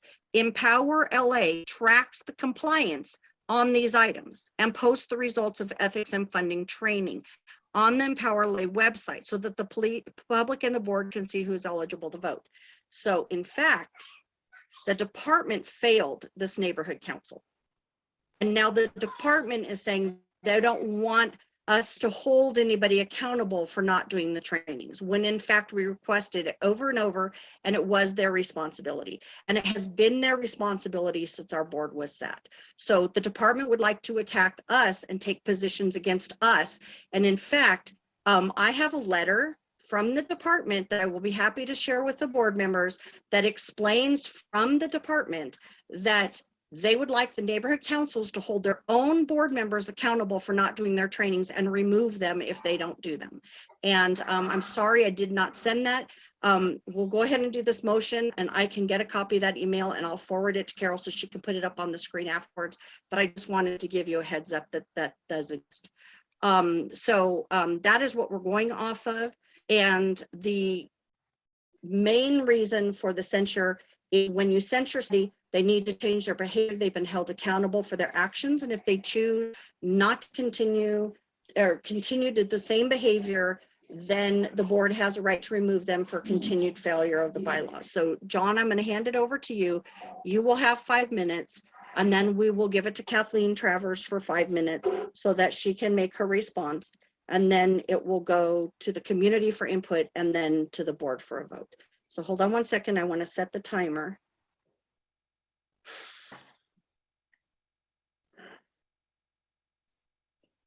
Um, 5 minutes. John, are you ready? Yes, indeed. Okay, so John, go ahead and start. Okay. We're glad to hear that Ms. Travers has completed her training, even though it was recently and really at the last minute. These are city mandated trainings that she neglected for 11 months minus a few days, knowing full well that every other person in the 99 neighborhood councils were required to take them, all 4 of them, in order to vote. I'm certain she was not alone, but she knew the overall rules. These trainings are delivered through a city web portal and in-person seminars. She completed other, longer, harder city mandated classes. So she absolutely has all the electronic access and more than enough human capability to do them. We don't know the reason that she chose to hold off on this one.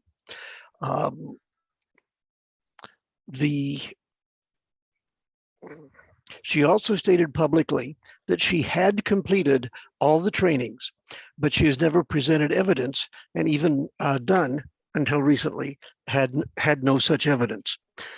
Without completing all classes, an NC board member, neighborhood council member, cannot vote.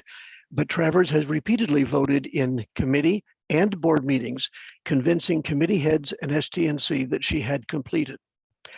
Though that's a rule she ignored. It's on paper. Maybe it's stuffy to insist on that, but it does keep ensuring everybody knows what they're doing. More importantly, she also uses abusive language and name calling toward local community groups, a clear violation of the code of conduct, even after having completed that code of conduct so recently in December. She did so during STNC meetings where she always represents STNC, so they could not have been, quote, private opinions. Such actions sow dissension amongst our community and endanger future projects with such organizations and therefore endanger the results we as an STNC hope to achieve for our community. She has weakened our ability to do our jobs. I'm done. Thank you.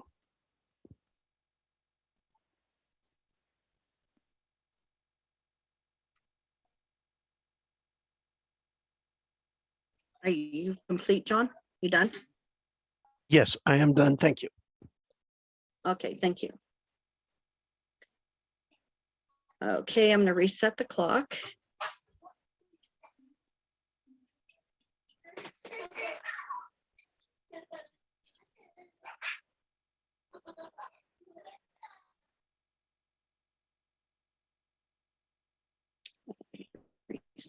Okay, Kathleen, are you ready? Kathleen? Yes, yes. Okay. Whenever you're ready, go ahead and start. I'm ready. I'm sorry. Well, I'll be ready as soon as the other mics are silenced.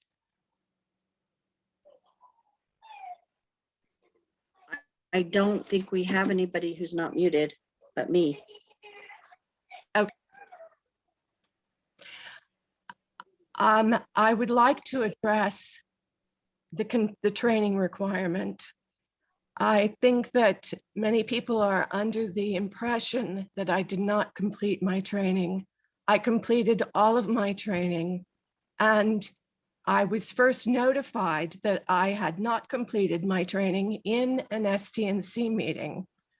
At that point, I contacted Dunn, and in speaking to Dunn, I offered to take the tests orally because the tests had not registered. The department later rejected this as not complying with the requirements and said that my only option was to repeat the training.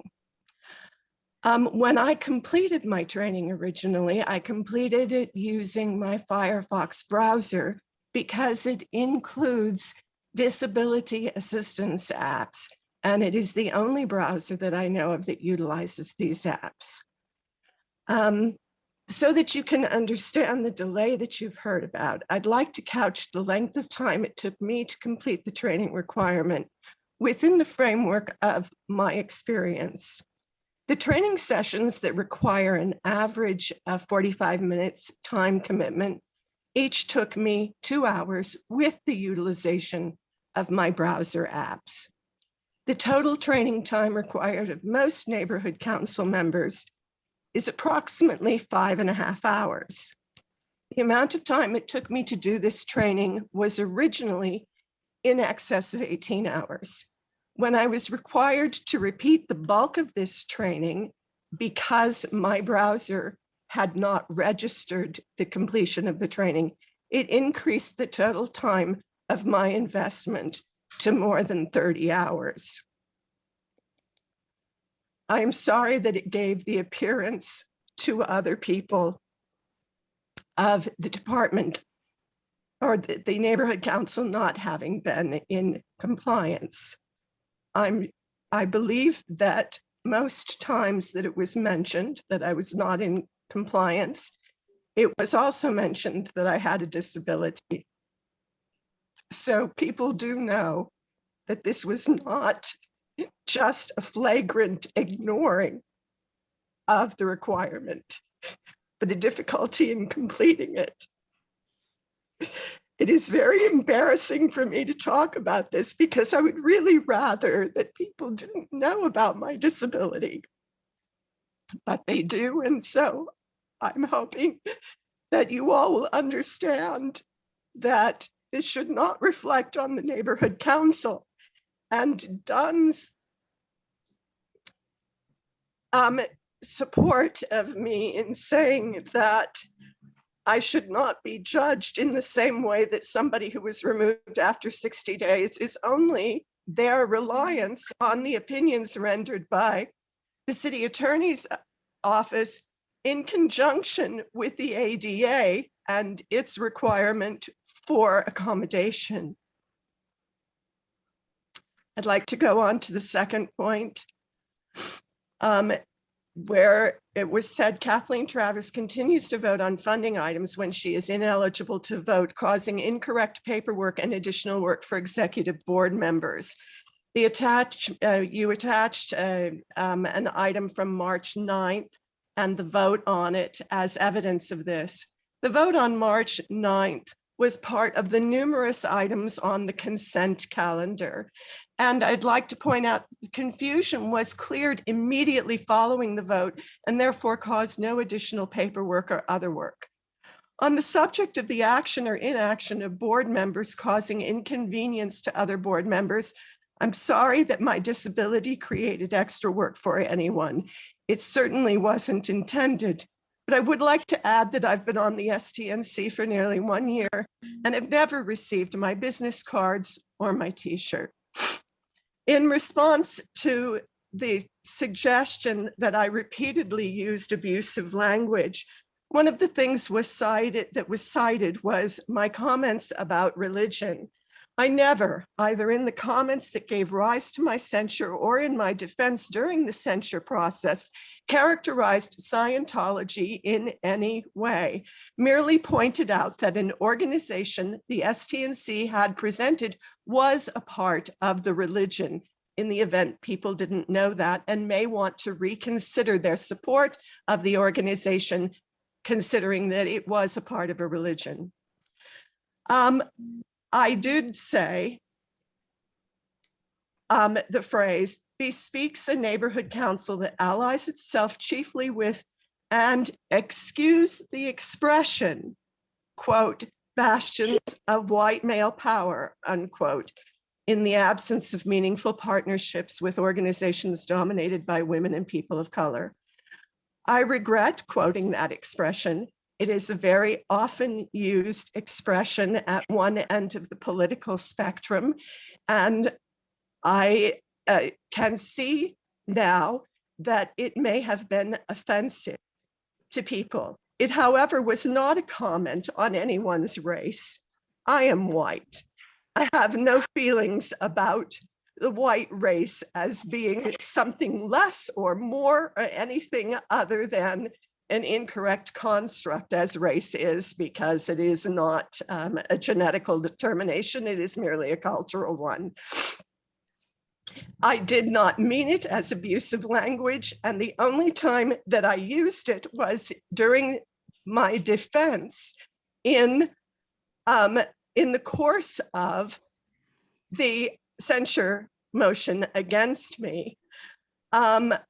I have not subsequently said anything that anyone has taken offense to.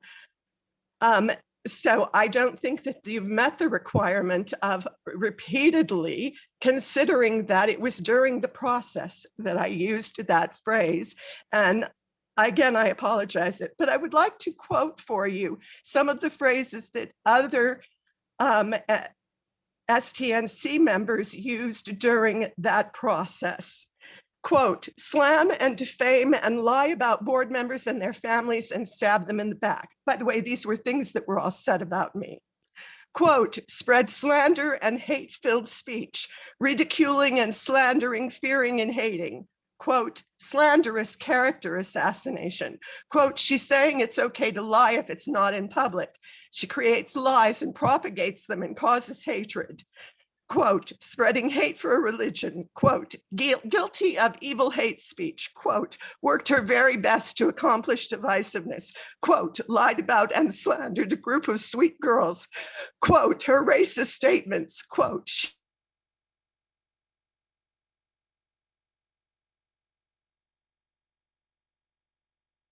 Kathleen's microphone has been turned off.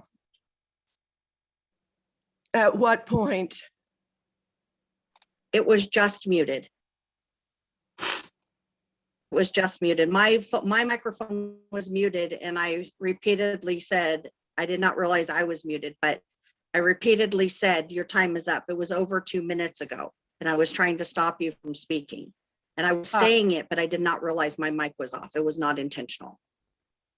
I apologize. I apologize to the members of the STNC for exceeding my time. That's not a problem. That was my fault for not stopping it and my mute being on. I apologize myself. Okay, so is there a motion, the board, to move this item forward? I move, this is Lala. Lala moves it. Is there a second? I'll I second. will. Nina it be- seconds it. Who does? What? Nina seconds it. And then I'd like to go to the attendees to see if there's any comments from attendees. If so, please raise your hand. Marjorie, go ahead. Hi, I just wanted to bring up, I think this letter that Dunn sent is on point. I really think, I don't know what you guys are doing. I think it's very unwise to do this when Dunn sent you a 3-page letter. And instead of saying, oh, Dunn is so unfair, I think maybe everybody, both sides should try and see what the other side is trying to communicate, as opposed to just this continuous bickering that's gone on term after term after term. This letter says, another purpose of the neighborhood council is to foster a sense of community for all people to express ideas and opinions about their neighborhood and their government. I understand she didn't agree with a couple board decisions and she had church and state concerns. Those are legitimate concerns. It's a very complex legal issue. It's not just picking on a religion, and she didn't attack anybody individually. And to bring up the censor procedure for a second bite of the apple, and now that she's told you that she's disabled, I think you guys are treading on dangerous ground. Thank you. Thank you, Marjorie. Okay, Jim, your hand is up. Go ahead.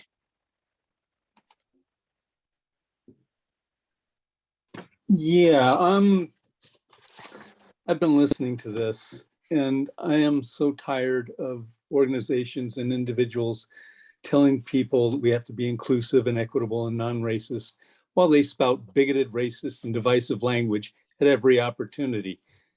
I take offense when when anyone groups an entire race into a single disparaging category.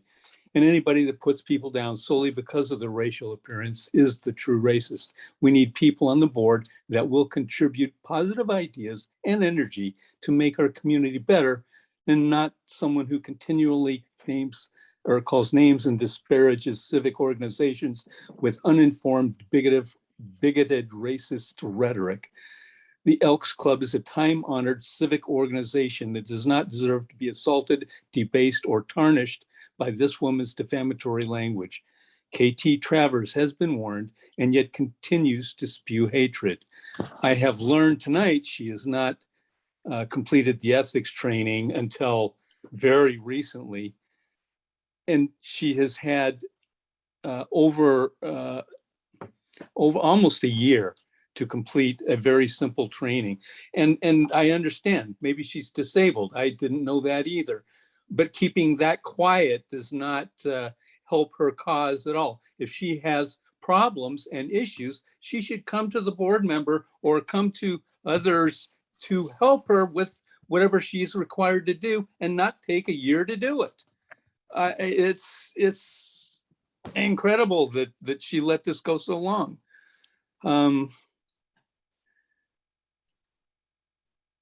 She has had more than enough time to complete her simple task, and I don't believe she should be given any more time or allow it to continue. I'm also wondering why she hasn't already been dismissed as others have been, according to what I've heard tonight. Some would call that cronyism. I think she should be dismissed completely or immediately, if not sooner. And I apologize for my stuttering, but anyway, thank you for listening. Thank you. Okay, are there any other comments from community members? John Doe, please go ahead. KT is having to admit this evening to having a disability, but obviously, Dunn knew about it before, and that's why she was given the accommodation and the extra time to do what was necessary, how we can, be inclusive, but, dismiss people because of their disabilities, that just seems all kinds of wrong to me. I also agree with the speaker about, taking a second bite of the apple with the censure. She was already censured for what she said. And now because of the training somehow, and, obviously there is no backing to the training issue since she has completed the training probably multiple times now. So now we're going to say because of that thing she said, that's why we want to throw her out of the board. It's ridiculous. It's doing the wrong thing here. Thank you. Okay, to go back to the board.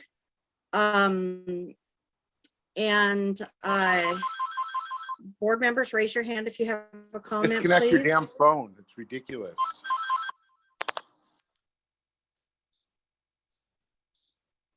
Okay,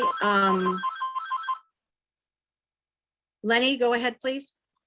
Yeah, I may regret this, but I think that Kathleen Travers, I'm hoping, has learned her lesson. And I will, and I hope I don't regret this, but I'm in favor of keeping her on the board. And there you go. Carol, go ahead.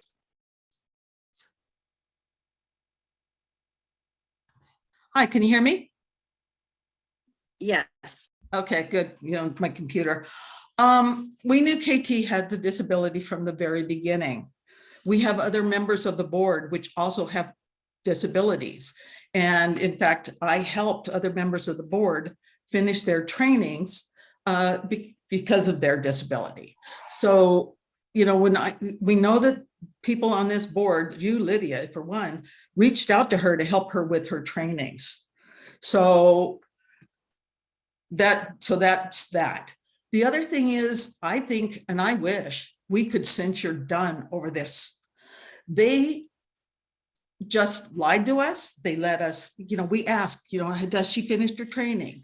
We asked, oh, no, it's okay. Because we don't, when we get the Empower LA sheet, it isn't always correct. So we're relying on Dunn.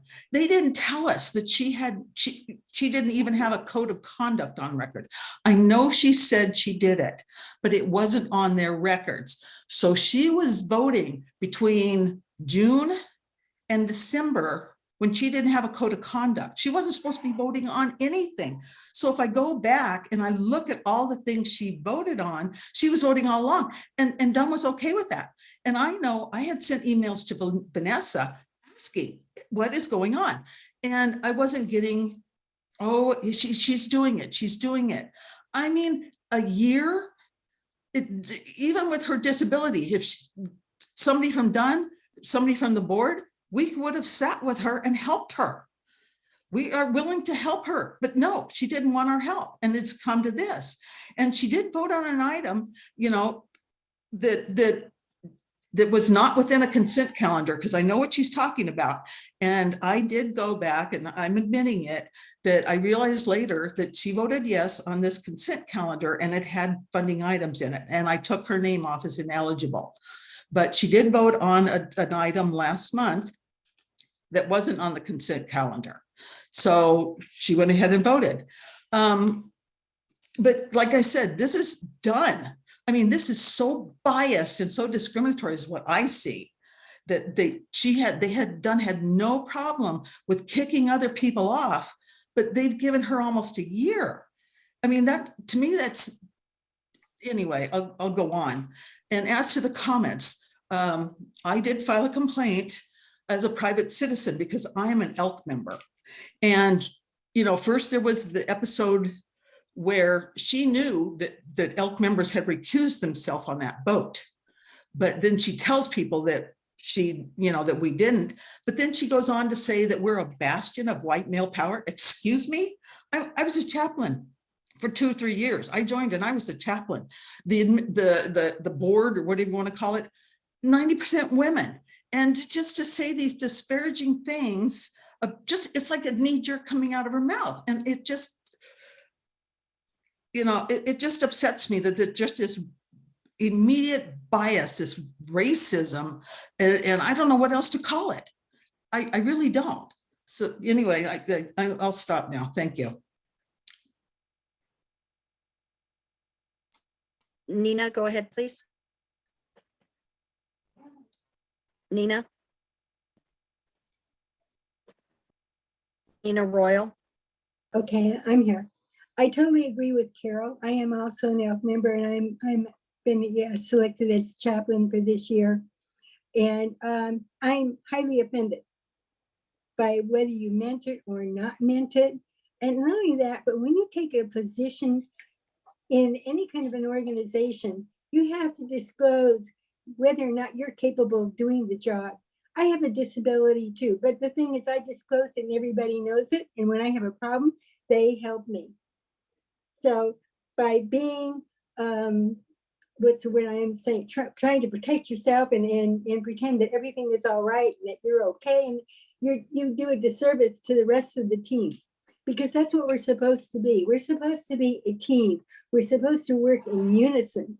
And by refusing and waiting to do all of the exams and tests that you're supposed to do, if it didn't happen correctly, it was upon you to make that happen.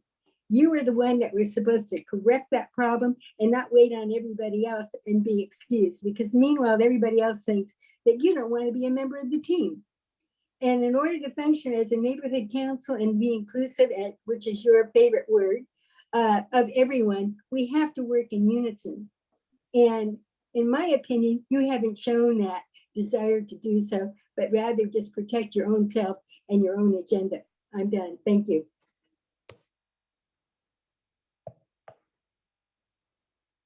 Thank you, Nina. Karen Purdue, go ahead. Okay, thank you. I'm a little bit confused with Raul's, I'm sorry, I forgot his last name.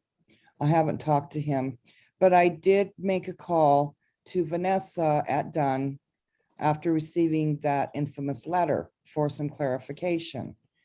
And tonight I'm hearing about that we've been not dealing even-handedly with nonprofits. This removal has nothing to do with nonprofits. That's for starters. And regrettably, KT Travers has continued with racist, sexist remarks that defies common decency, as well as multiple bylaws, code of conduct, and the city's diversity, equity, and inclusion statement. We all strive our best to do that. I think a lot is just automatic throwing out stuff that she says without thinking. I don't know. Any board member, excuse me, who attacks our community, its inhabitants, clubs, particularly when it's based on race, ethnicity, gender, etc., is and should be a zero tolerance issue. I think everyone that's listening to me knows that. And as far as the enforcement of the bylaws, which encompasses words, actions, and training, should not be applied in an arbitrary or capricious manner. We are volunteer elected officials with a duty to enforce these bylaws. So it's a situation where we're damned if we do and we're damned if we don't. And we're left in the dark from Dunn with warning and well, what happened and what this, without any clear talk except for bylaws. And that's what we work off of. So I don't know if this is favoritism, but I think we should move forward with our responsibilities. Therefore, I will be voting to remove Travers, as it is not in the best interest of our community to have Travers remain on the board. Thank you.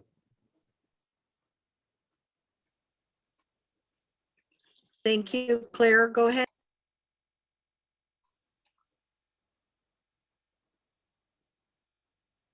Thank you.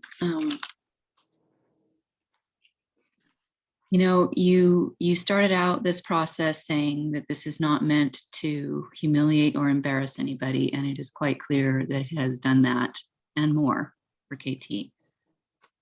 I believe that this whole procedure has been cruel and humiliating, and I personally resent the tone of the entire procedure, and am ashamed to be a part of a body that is bringing this kind of action in this way. You cannot attack someone for not sharing private information about a disability. This feels like a very personal attack on KT, and that this just does not have, this is not the space for that. And I'm sorry, this procedure of trying to remove her feels like a personal persecution. She has been trying to get her training done, and she explained that in great detail, and explained in a way that was very embarrassing for her in a very public way. The training has been completed, and I would ask that we take what Raul was saying as an indication of the fact that we shouldn't even be having this as a reason for saying that you want to remove her. I didn't personally agree with the censure, so I don't think that that's valid either. And the issue on voting was clarified by Vanessa Serrano multiple times within a meeting setting on multiple occasions, and also by Raul recently. I also want to say I appreciate the comments of Marjorie and John and Lenny's support against this action. Thank you.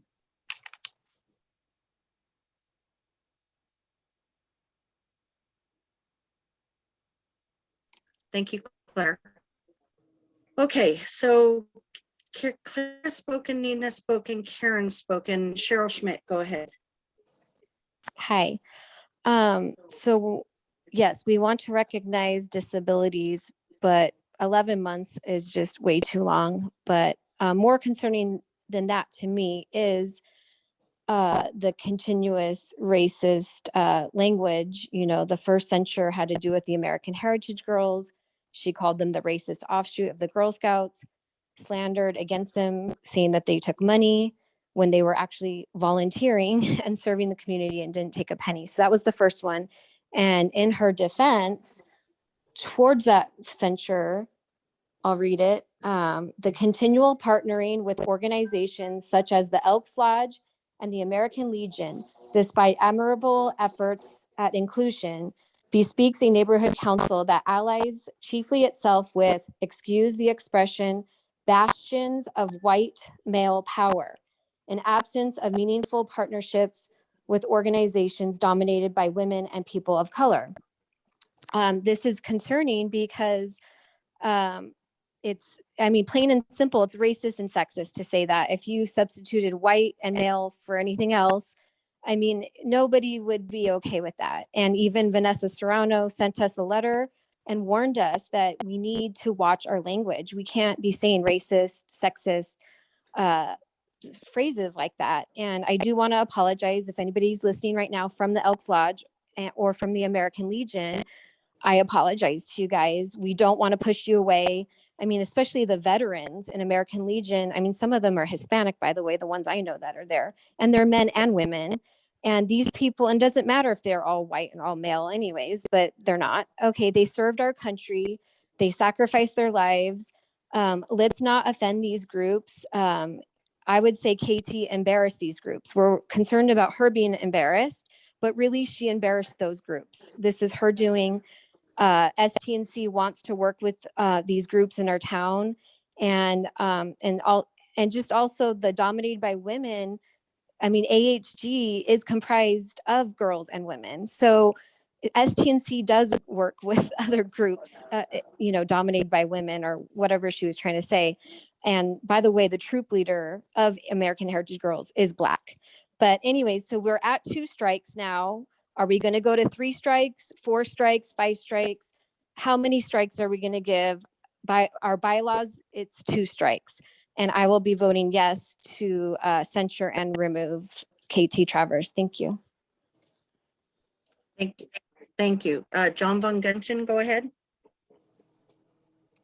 Thank you.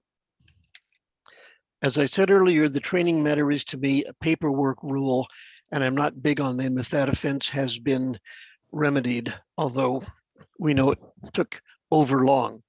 To me, the big offense, as I said earlier, is sowing dissension amongst our community. And I will leave it at that. We just can't afford to lose allies amongst our community. One point, and this is aimed at Dunn and the letter we heard tonight, with great respect for Mr. Preciado. One point in the anti-bias learning for employees, implicit bias training, is that we city volunteers and employees cannot, even unconsciously, implement policies that we see in the scolding letter read earlier that spouts unspecified generalities based on a subtle anti-conservative bias that continues to seep through in Dunn's warnings, scoldings, and tonight, its implicit threats. We've all been trained in implicit anti-bias care and attention to our own actions. I'd like to see some of that go uphill to Dunn. Thank you so much. Thank you, John. Michelle Wadler, go ahead. Hello, ladies and gentlemen, and others. I just want to echo what Claire said, that some people are not comfortable exposing their disabilities. Like I know I have a few, and I don't like other people to know that I might be judged by my disability instead of by who I am actually. It's not even a part of me. It's something that happened to me. So I don't feel that judging KT by her disability is fair and equitable. And I believe that if it took her that long to do it and she had to do it in private, that is okay. Maybe someone sitting next to her would not have helped her. Maybe she needed a special program to do it, and it wasn't her fault.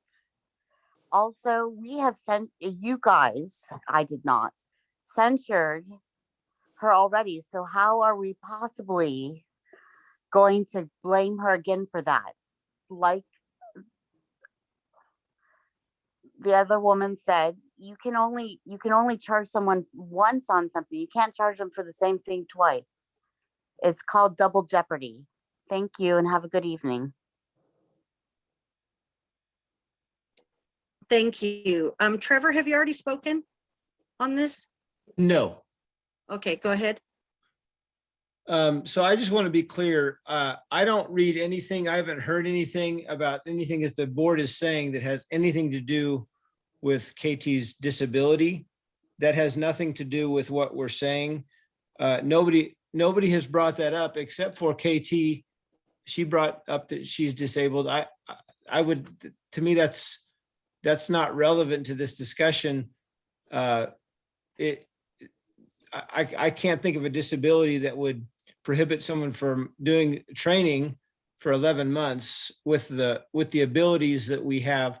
So to me, that's a non-issue, and we're not discriminating against her for her disability. What came out last time and has continued to come out is it clearly appears from my standpoint that she is biased against Christians, against Scientologists, against white men, bastions of white male power. That just and bringing up things against the American Heritage Girls, slandering them in back of our back, and trying to and lying that they were stealing money. That's underhanded, and to me that and then so And just to address an open letter that the board received, she did not apologize for the incorrect statement to the American Heritage Girls affected, but rather to the people of the Stark Committee that she shared her false statement. She apologized to them. By calling this group the racist offshoots of Girl Scouts, it was my position, is my position, that she was underhanded, seeking to shame and misrepresent AHG. So I certainly was only seeking to reveal that her actions, nothing more, which were unacceptable and for which she received a censure. So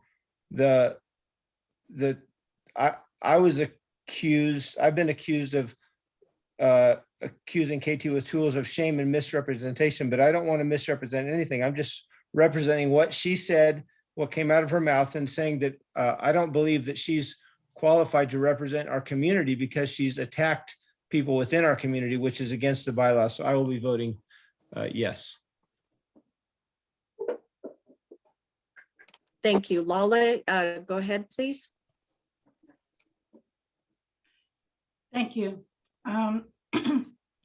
First, I want to point out that KT is not being censured or discriminated against because she has a disability.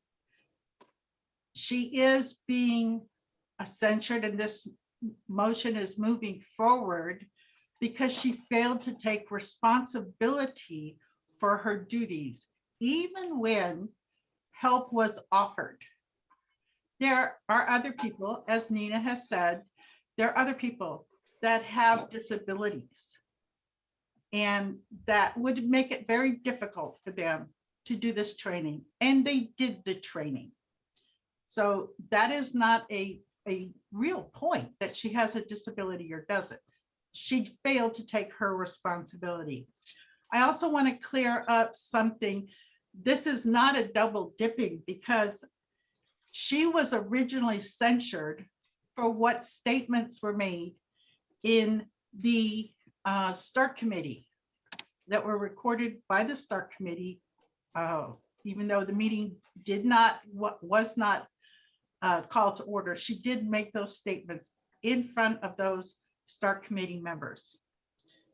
And that she not only has not apologized to the American Heritage Girls, but she also has not apologized to any Scientology people who took no money.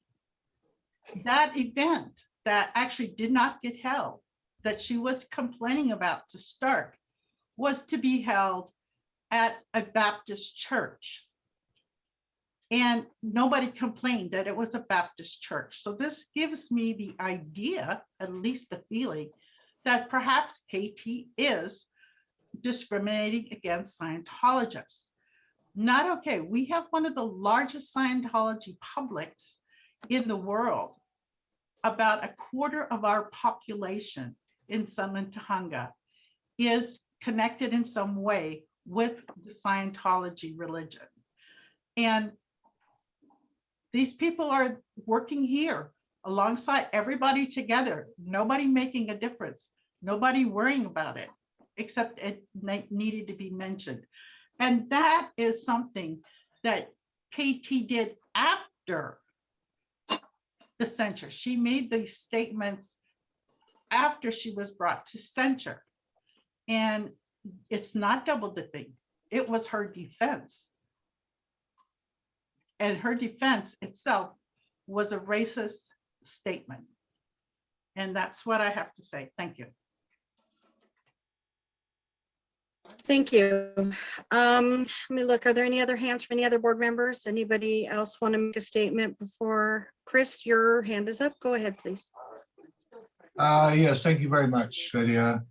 Yeah, briefly, people voted for KT and they expected her to do a job on the council, and she's let down her stakeholders and those people and a lot of other people in the community by not getting trained properly and with all these other statements which are spreading dissension in the community.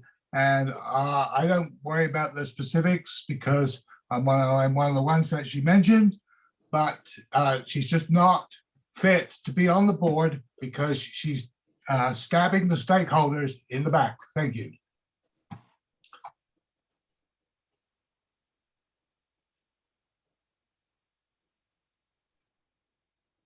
We have one hand still in the attendees.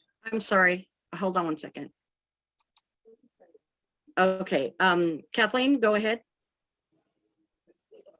I just wanted to check, see if I was allowed rebuttal time. You can go ahead and have your board statement like all the other board members. I'd like to reiterate that I did apologize during the course of the censure for factual errors that I made during the course of the not meeting of the Stark Committee.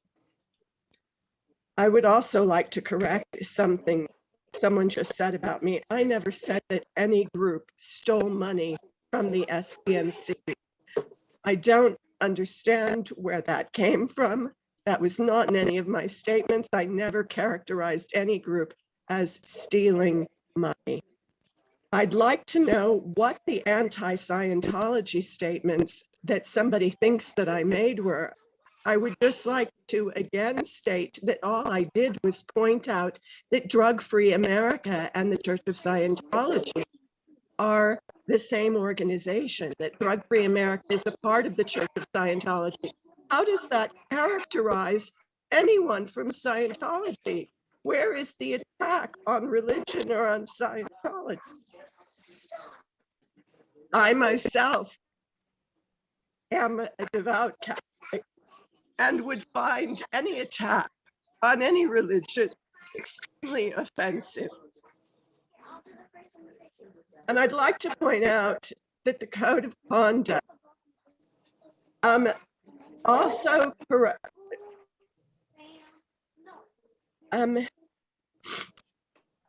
Could the other person please turn off their mic? I'd like to point out that our Code of Conduct, which, by the way, I had done on time. It was never suggested that I hadn't done it on time. What Dunn did not have was a copy of my signature. They had evidence that that was completed on time. They just did not have a copy of my signature. And it was a copy of my signature that I submitted in December of last year. The only training that was ever said was not done in time was the ethics training, which is the training that I repeated.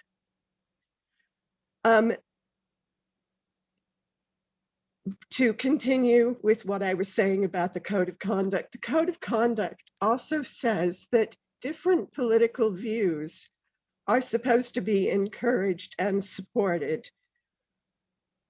I don't know how anyone could say that I am a racist. I am not a self-hater.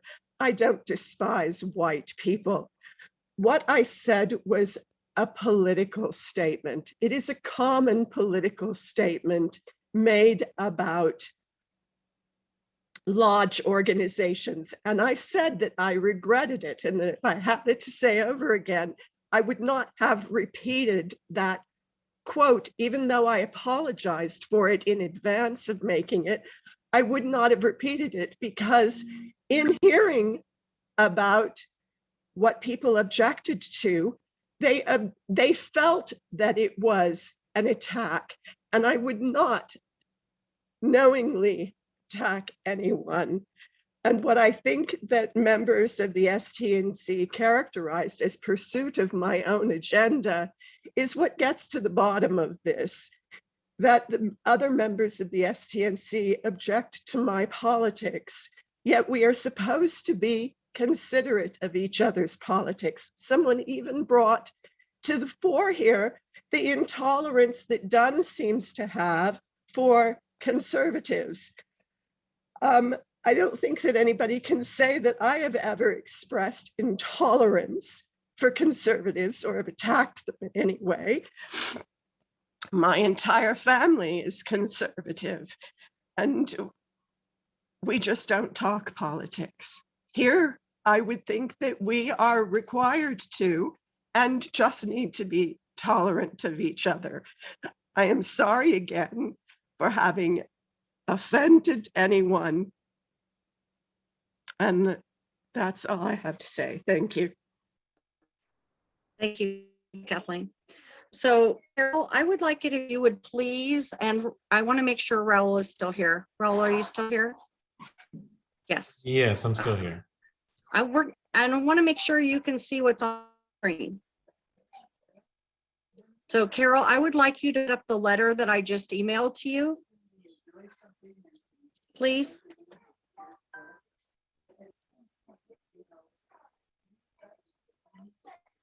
And while we're putting that up, I do want to bring up a couple of points. And that is, I also wanted to just do a little bit of clarification. So when we have a board member, and I'd like people to remember that I was the city commissioner, I actually wrote the code of conduct. Me and another commissioner worked with the city attorney's office to put together the code of conduct.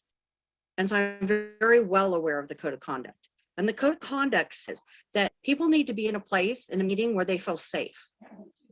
And too many times, many of our board members have not felt safe in this space because of attacks against them, and especially their children. And that has created a hostile work environment for many of our board members. And the department has not handled it well. So we will put some of the blame on the department. But Carol, have you been able to find that letter and put it up? I just want to ask you a question. Is it from a Freddie Coupin Ames? Yes, that would be the one. Okay, just a moment. So I want to bring something to your attention on this issue before we vote, but there's one last thing I wanted to say, and that was every time we do a censure or a motion to remove, we have to give 30 days notice to the person that's getting that information. So there seems to be a misunderstanding that that we're double dipping, or that we have punished Kathleen twice for the same thing. That in fact is not the case. The fact is, statements were made that were inappropriate. The board voted to censure her. At that meeting where she was censured, she decided to make other statements that were completely inappropriate. So that was why this additional removal was written. So in fact, when somebody is counseled and said, you are on notice that you cannot speak that way, and they turn around and do it again, that is not double dipping. That is holding people accountable for their behavior. I also would like to point out that I personally, and at board meetings, because it's in the recordings, that I personally offered to meet with Kathleen and help her with her trainings. It was confirmed by Vanessa that I did multiple times. We have multiple board members on our board who are disabled and who needed help. We offered Kathleen the same service that we offered everybody else, and everybody else was able to do their trainings, including those that are very disabled. I also like to point out that the board voted on their censure based on what they believed. And this continues to be a problem. We need to have a safe space. We need to be able to go somewhere and be able to go to our meeting and not be told, well, the groups that you're partnering with are the bastions of white male power. That is completely an inappropriate statement, especially when the American Legion's leadership is Hispanic and most of the Elks Lodge run by women. So these are statements that are divisive in our community. They are not inclusive, and it would cause organizations to not want to work with us. And that is not acceptable. Any board member who makes statements against other community groups in a way that disparages them and stops their participation in a situation that there's not a hostile environment involved, that is a big issue. And the hostile environment is a big problem. We'll go into that later, but for the record, I want this letter read into the record. So this letter that's on the screen is in regards to trainings. And I want to make sure, Raul, you're reading this because this is really important. And that is when they were talking about the trainings and board members not taking them, this is a letter from the department telling neighborhood councils that they want them to hold their board members accountable for not training, censure, and remove them. That is what this letter states. So I would like to go down to number 1 here under compliance, able compliance update. It says neighborhood councils have provisions in Article 24 compliance of their bylaws requiring board members to remain in compliance or lose aspects of their voting rights on all items before the board. Then it says board members can introduce censure motions following the procedure set forth by the neighborhood commissioner's policy. Grounds for censure include but are not limited to persistent disruptive conduct at meetings or highlighted violations or abuses of board bylaws. That means not doing your training. I would also like to scroll down a little, Carol. And this is the department telling people that the neighborhood councils, they hold their members accountable. And I would like to point to 3, Raul, as you're saying that there is no liability to the board. It clearly states. Do I have the right spot? Yeah, I got it up. Board members and stakeholders can file grievances against a board for failure to uphold the training requirement. So I would like to understand why the department is trying to hold us accountable for trying to remove a board member for not doing their trainings when the letter from the department states exactly that. So I would like to bring that to your attention. And I feel at this moment that a lot of this stuff has happened is completely out of control. I would caution people from any comments made about any groups at all, because that is not our job as a neighborhood council. Our job is to do the work of the community, to address the council files, and to do outreach. And some of the comments that have been made are completely out of line and inappropriate, but I do not like the fact that the department is attacking our board for taking action that they have spelled out in this letter. Thank you. And we'll go ahead and go for the vote count. Carol, could you please call for the roll? Okay, just a And moment. please skip me. Please skip you. Okay, Me do I for put you? now. Okay. Lala Rowe, Yes. Karen Purdue, Yes. Ed Babakanian. Abstain. I'm sorry, are they allowed to abstain for this? They Like- don't count as a vote. Pardon? If they abstain, the vote doesn't count. If there's not 15 votes yes, then it does not pass. Oh, okay, thank you. All right, abstain. Carol Hutchinson, yes. Lenny Freeman, Regrettably, no. Trevor Schmidt, Yes. Claire Gordon, No. John Van Gunten,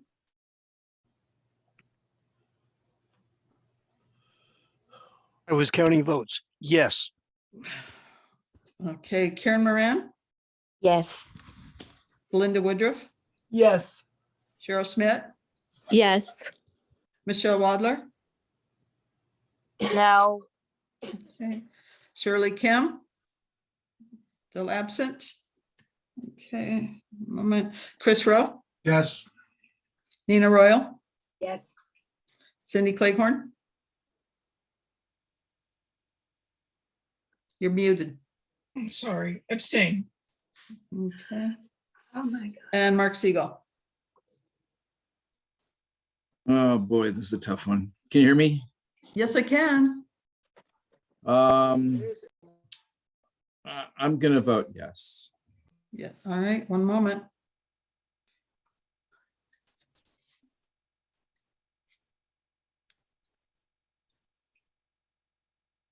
That would be 11 yes, 3 no, 2 abstain, and 1 absent. So no.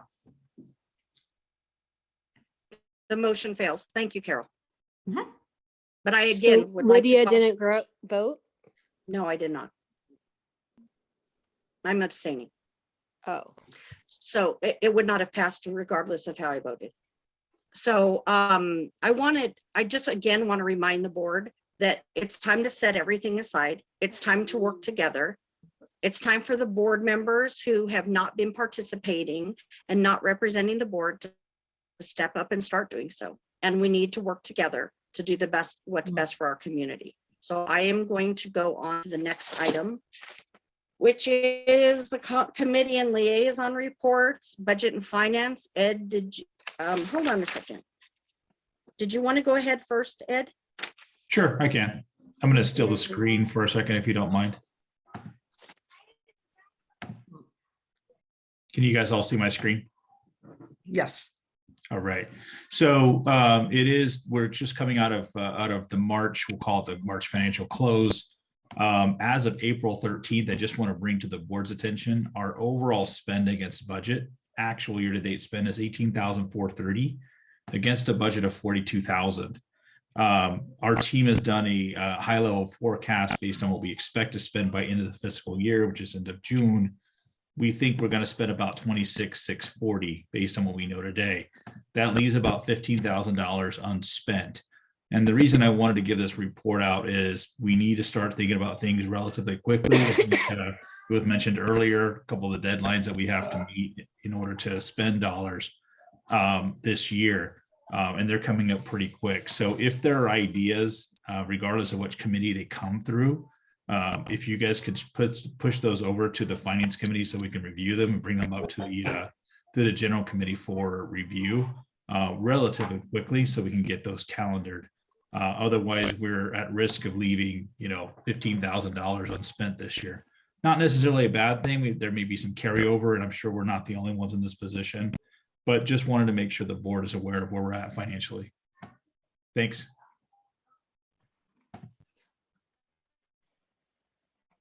Ed, this is Lydia. I have a question. Does that money include the money we gave to the Centennial? It does. It includes the money for the It does. Centennial. It includes the money for the July 4th parade. Everything we know about that's going to be spent is accounted for here. Okay, perfect. That gives us a good idea of what we have to work with. And we haven't heard yet if we'll be able to roll it over or not. That's right. Usually they don't make that decision until July, August. Okay, thank you.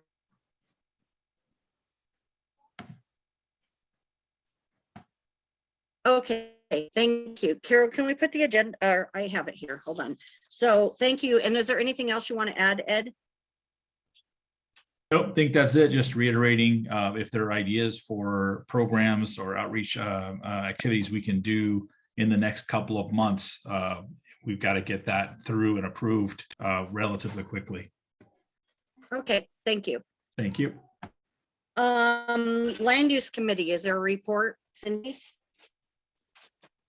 We will not be meeting this next Monday. Instead, the next meeting will be the first Monday of May, which is May 2nd. So no meeting on this next coming Monday.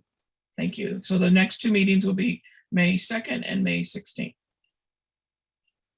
Okay, is there an update from the stat committee? Gerardo, I see you in the audience. Did you want to make a comment? I think he's not with stat though. I'm sorry. Let's go ahead and do start. Hello, I'm here. Okay, Gerardo. Okay, Gerardo, go ahead and do the update for the beautification committee. I'm sorry, I have these out of order. No, I want to do it as part of the audience, as a public comment. Okay, you did not want to speak to the mural? Well, the mural, yes, but also let me do the mural first. Okay. The mural is still on hold because the humidity on the parking lot up there, upstairs, it is filtrating and still getting the wall wet, and it pops when it sweats. All the paint and everything. They're gonna repair, I think they're gonna recover the whole parking lot or the area where it filtrates in the water. I have some more painting to buy, more utensils to buy, and I will get back to Carol for that. But that's all regarding the mural. I would like to say to add more a little comment on. I had my hands raised for a while since Kathleen Travers was on the topic. I want to say I learned a lot about what the neighborhood council deals with it, with Don and with all of us. And I admire the neighborhood council for being what they are. I think I have a good role model with Cindy Clayhorn. She takes a lot of stuff from everybody and she holds it together. I really appreciate that. To you, Lydia, I really grant you that you're on the top of everything anymore. I don't want to be there. And rather than to be part of the board, I want to be a contribution as a citizen and member of the community. And that's my intention, my purpose. I know I have a big mouth and sometimes I speak stuff that I shouldn't say, and I don't want to blame it on my Spanglish, but I'm very passionate about the community.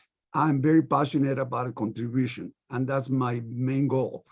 I think Kathleen Travis can be a very good contribution to the community. I don't want to excuse her that she didn't complete the training on time, because when I wanted to be part of the board, I went to the training and I thought, this stuff sucks, really. I mean, it was hard for me to understand, and then I had to sign it, and I thought, with the mouth I have, I'm gonna get in trouble if I sign anything. I'd rather to stay as a contribution to the community and not being part of the board. And my admiration and respect to all of you, because I have learned a lot from all of you that spoke. That's all I wanted to say. Thank you. Thank you. Okay. Okay. Okay, thank you, Ricardo. So I'm going back committees. We did land use, the stat committee. Is there any update from the stat committee? Lydia, I have one more thing for Stark. It's Michelle Oh, Walker. hold on one second. I haven't called on. I went back. Let me do stat and then we're going to Stark. Okay. Hold on. So stat committee, John McGunton or Lenny, is there any comment for stat? No Not comment seeing from any. me. Okay. Stark committee, go ahead, Michelle. I'm just waiting on for the rising of the Phoenix, a mosaic. I'm waiting for a budget from the Mr. Gallegos. He's making a budget for installation, and also the school is raising money by recycling in case it goes over the budget that we have anticipated. Okay, can you explain more? Like, what are Yeah, they recycling? And yeah, Oh, and they're what are they recycling looking like for? cans and bottles. Okay. So if anybody wants to donate to the school to help Apperson Elementary, raise money to put the rising of the Phoenix mosaic up, it would be fantastic, and they would greatly appreciate it. And what else did you have? What other questions did you have? I'm sorry. I wanted to ask you, can you do up like a little flyer or something like that and send it to us so we can post it on the website? Sure. For the community, because that way people may see it, and I'm happy to share it. Okay, I will make one up. Thank you. And also I see Lala has her hand raised, so it probably has to do with the education committee. So hold on one second. Thank you for the update. Thank you. Lala, go ahead. No, my first comment actually has to do with the rising of the Phoenix. If we can also know like what budget they're looking at, how much money needs to be raised.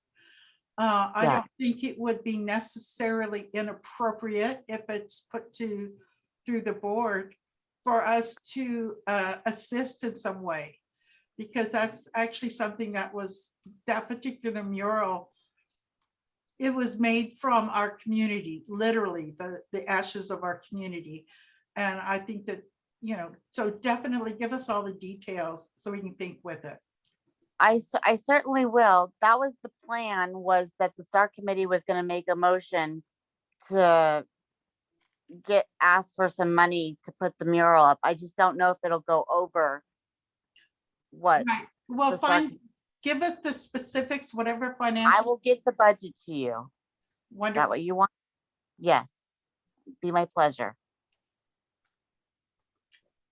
And then if it's okay, I'll go ahead with mine. Sorry, yes. Thank you. Okay, Lydia, I will go ahead here. So on the Education Committee, we're continuing to look for various training type educational projects that we can do in our community. And maybe I'll go ahead and find one that costs some money, because I've been doing everything free for so far. At least free to the STNC. Two things that we are holding, and one is fire hardening training. And this is learning how to inspect a property to see how well it is guarded against fire. And this is a training that is being given to us free, and we're going to take place on May 20th and 21st.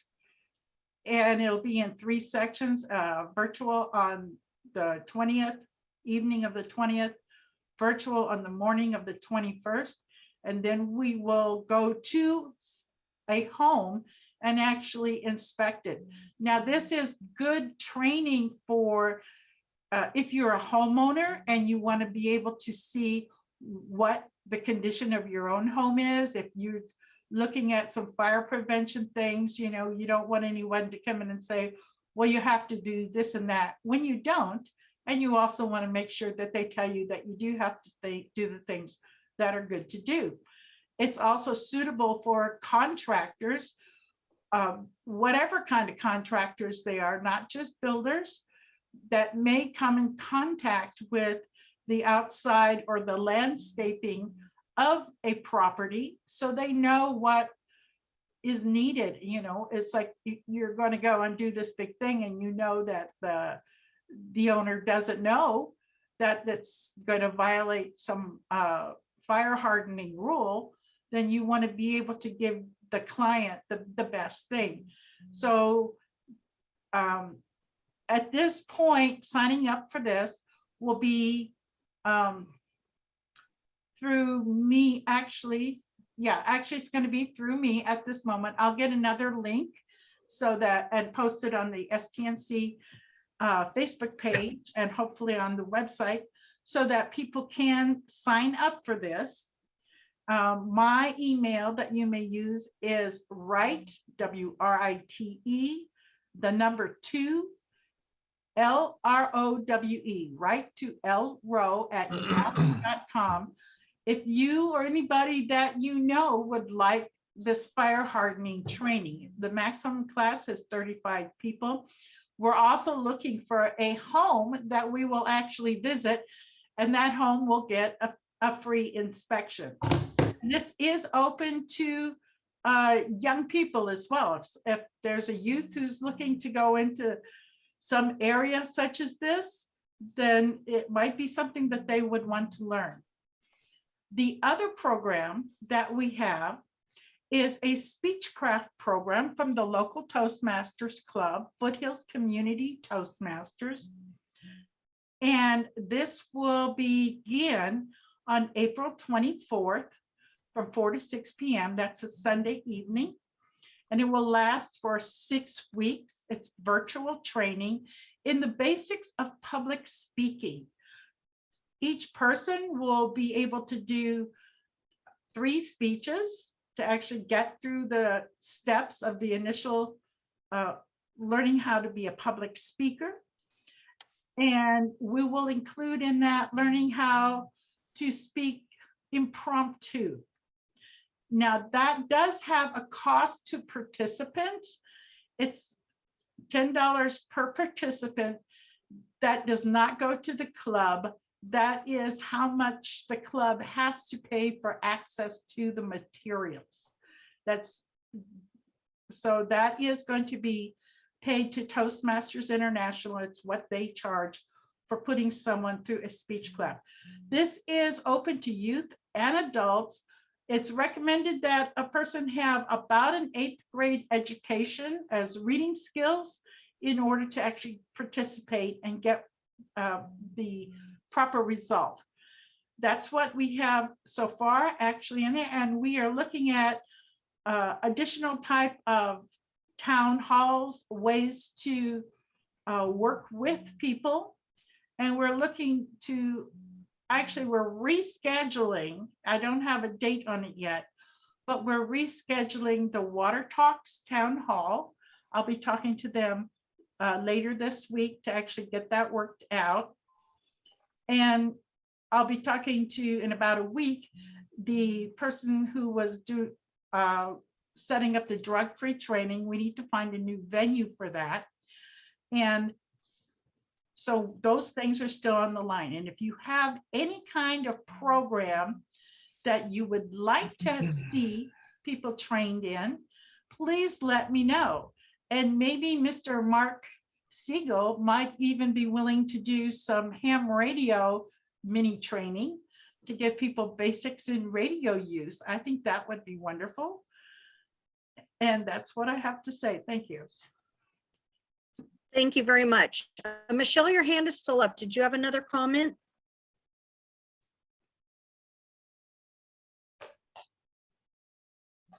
Michelle? No, I did not. I apologize. Not a problem. I didn't want to miss you. Okay.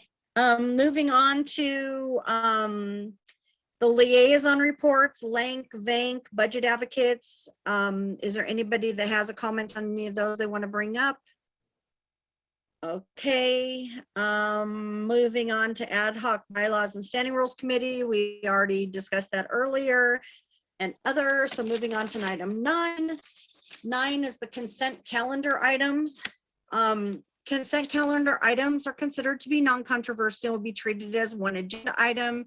Any board member or stakeholder may request that an item be removed.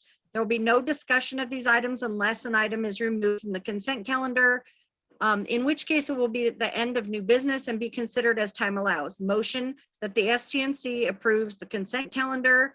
Let me go ahead and read. Oh, sorry, Claire, your hand is up. Go ahead. Go ahead. Thank you. Yeah, I wanted to take out I, J, and K. I, J. May we get the agenda Okay. back up?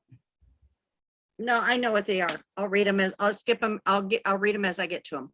Okay, so number 1, discussion and motion to approve any outstanding monthly expenditure reports and balances, MER. B is discussion and action to approve $30 Web Corner for website domain name registration renewal. C, there we go. Discussion motion to approve the March 9th, 2022 board meeting minutes. D is discussion motion to appoint Matt Walker to the beautification committee. E is discussion action motion to submit community impact statement, CIS, in support of Council File 21-1465, LAPD property crimes / RV and overpopulation. F is discussion motion to submit community impact statement, CIS, in support of the copper wire and power theft and lighting outages. Discussion action motion for number G is to submit a community impact statement in support of Council File 22037, Crisis Continuum of Care, Community Resource Center, Mobile Crisis Response Team. Carol, if you could put the actual, let me finish these and then we'll put the actual council files up, or CIS. You want me to put the actual file up and not our comment? Let's just finish these first. H, discussion action motion to submit community impact statement in support of Council File 21-1115, bicycle chop shops, stolen bicycle disassembly, and public right-of-way prohibition. Items I, J, and K, with the requested for separation, removal from the calendar. Our discussion action motion to submit community impact statement in opposition of 20-1575 regarding rodeo events. Item J is discussion possible action motion to approve response letter to Dunn regarding the lack of due process. And K, discussion and possible action motion to respond to Dunn letter regarding ANC trainings. L, so those three were removed, and then L to add back in, or to keep on the consent calendar, is discussion possible action of council file 220176, LA Wildlife Education and Rehabilitation, Wildlife Education and Rehabilitation Center, Wildlife Protection and Care, and potential site identification. Do I have a motion to address all these items, A through H, and item L? Kathleen's hand is raised. Hold on. Kathleen? I wanted to remove item L. Thank you. Okay. And I hope all of you were able to read the information that we sent. We sent the council files to everybody, and we sent all the information needed except for the 2 letters. Those that we did not send yet because I've had a hard time working on them and trying to get the language right on those. And I was going to show those on the screen. So, okay, so then we have items A through H. Do I have a motion to approve the consent calendar? Oh, wait a second. Wait a minute. I'm sorry, Looks like I Lydia. have I a just hand. realized I don't think we have a MER. Perhaps Ed? I mean, I didn't see it. It's the top one. It's the, oh, you mean a copy of the MER? Yeah, you know what? I guess let's pull that off. It hasn't been distributed yet. Okay, so we'll pull off item A, the MER. Do we want to still do that in this meeting, Ed, or are we going to postpone it till the next meeting? Let's postpone it. Okay. So I'm putting down item postponed A because the MER is not available. Okay, Carol, did you have another comment? No, it was just that. I just realized I hadn't seen the MER, so. No, thank you for catching that. Okay, so we had items B, C, D, E, F, and G and H. So those are on the screen. You can see what those are about. And do I have a motion to approve the consent calendar? I'll make that motion. I'll second then. So Lala moves the motion. Karen Purdue seconds it. Yes. Are there any comments from the community members on this item before we move on? Those are the items that we removed. We will take up, but they'll be at the end, the ones that were originally taken off. Okay, not seeing any hands, we'll go back to the board for a vote. Carol, go ahead. Okay, just 1 moment. I'm filling out paperwork as we speak. All right. Lydia Grant, Yes. Lala Rowe, Yes. Karen Purdue, Yes. Ed Babakanian, Yes. Carol Hutchinson, yes. Lenny Freeman, Yes. Katie Travers, Yes. Trevor Schmidt, Yes. Claire Gordon, Yes. John Van Gunten, Yes. Karen Moran, Yes. Belinda Woodruff, Yes.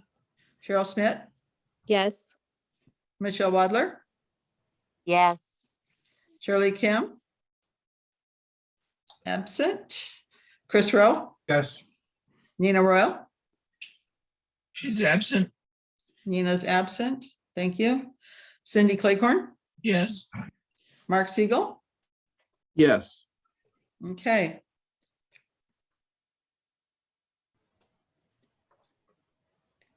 $17 yes, 2 absent. Okay. Okay, thank you. So we're going to go ahead. It does say at the top that it's going to the end of new business. And so we're at the end of new business. So we're going to go ahead and You have item 10, Lydia, the motion to approve the February 9th minutes. that's under old business. Next. So I'm going back to item H, or sorry, I'm going back to item I, which was the rodeo. I know somebody requested that to be pulled. Michelle or Kathleen, was it, which one? I don't remember. Claire, which one of you pulled that one? That was me. Claire did. Claire, okay. So Carol, can you put that one on the screen? Okay, give me a moment. That's the rodeo. Okay. So Claire, was there questions or a reason you asked for that one to be pulled? Oh, I just couldn't vote yes on that one, so I pulled that one. And then J and K were the two others, and I just wanted more information about Okay. response letters and stuff, so. Okay, so we'll go to item J, and maybe with more information, you'll be able to vote. We do have that paperwork we submitted. So in your pack, in the board packet was a copy of not only the motion that the city council is voting on, but also the letter from the Equine Advisory Committee, who the letter itself is written from Dale Gibson, one of our local ranchers.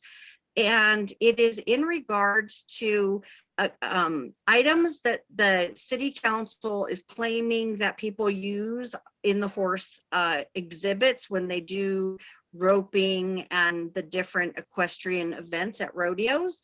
In fact, those implements were already outlawed, and they do not use those implements any longer. And so the equestrian community is fighting back with the city. They wrote a letter. This is the actual council file itself. It basically goes into the motion, but this is the same motion that was written 10 years ago. And these implements have all been outlawed already. So basically the city council is voting on something that is no longer relevant. And these items are not being used. Carol, could you please put the letter up from the Equestrian Advisory Committee? So the city has different commissions, and the advisory committee is one of those commissions. And the commission itself responded. Here it is. It's going up in 1 second. And there are many people across the city who believe this is a land grab. This is a way to start undermining the equestrian communities so that that the city can eventually take these properties. The city is already looking at rezoning all of them. We have fought back in the past about rezoning all the equestrian as commercial. And a lot of people are thinking this is just a land grab to be able to start building on those properties. So Lydia, I'm sorry, I don't believe I have that letter. The Equestrian Advisory Committee letter? No, I don't. It was in the packet, email sent together. Maybe. Do you have? I'm looking through the packet for it. And hold on. Yeah, it's in the packet towards the end. Towards the end, okay. I'm glad I'm not doing this on the screen. You guys is. Start with page 31. Go to page 31. 31? 30. It's in red. The page numbers are in red at the top and the bottom. No, I see that. I didn't see. Okay, many of the ranchers and equestrians are very concerned that not only is this about a land grab, but it has the potential to undermine the billion-dollar equestrian community and the business, the equestrian business.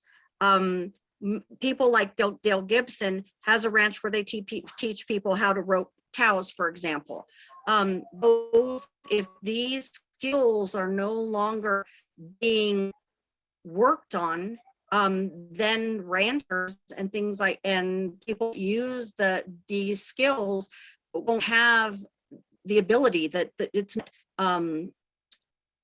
it has a potential for the loss of these skills, which can undermine the equestrian community and those that do ranching or any kind of animal husbandry. Carol, did you find the letter? No, I'm still looking. Sorry for what Lydia, Cindy, I'm sorry, was referring to is our actual response. You know, the neighborhood council opposes, and I do not see a letter. Hold on. Do you have it? You can send it to me? Yeah. Okay.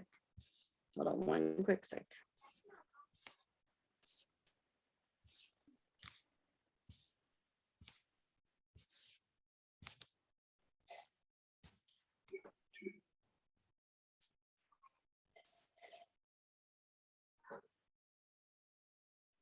Okay.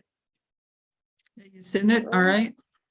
I'm sending it right now. There you go.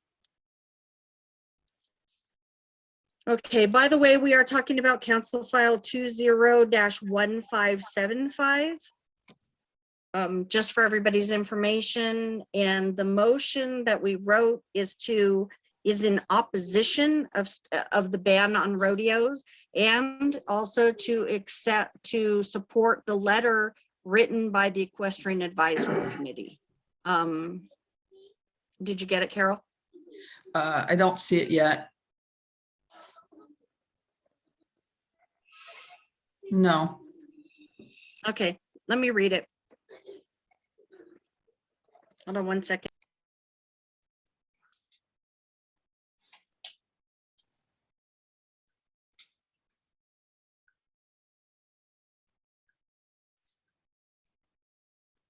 Okay, it's a letter dated February 10th of 2022, Mayor Garcetti and City Council. Los Angeles City Council established the Los Angeles Equine Advisory Committee in 2019 under the recommendation of City Council persons Wendy Grohl, Tom LeBon. Carol will get it up on the screen. Let me go ahead. Hold on one second.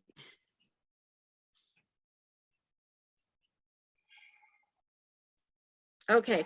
Oh, here it is. Basically, I finally got it. Okay, I'm going to skip some of it. You can read the whole thing on the screen, but it says, according to a 2018 report, the equine industry in the United States is worth $122 billion and employs 1.74 million people. In the terms of total effect on the US gross domestic product, California led the way at 6.97 billion a year. But in 2019, this number had moved up to 19% at 80.3 billion a year. With 698,344 horses, Texas spent 5.23 billion in 2018 with 978,822 with horses. It says, by our calculations, there are roughly 12 people or constituents connected to each horse: family, veterinarians, farriers, trainers, tax stores, feed stores, truck sales, trailer sales, boarding facilities, and the list goes on. It says rodeo and PBR animals are carefully and humanely used at internationally famous events all over the United States and Canada. These bulls have followings of their own and are meticulously cared for. All cattle and horses play an important role in rodeos, competitions, ropings, cattle sorting, gymkhanas, and various other events. These animals are fed and cared for by the highest levels to ensure long careers in exchange for a few seconds of riding, bucking, or roping. They are accorded a long and productive life. They are cared for and treated humanely. Cattle prods and other devices have already been addressed and are no longer in use.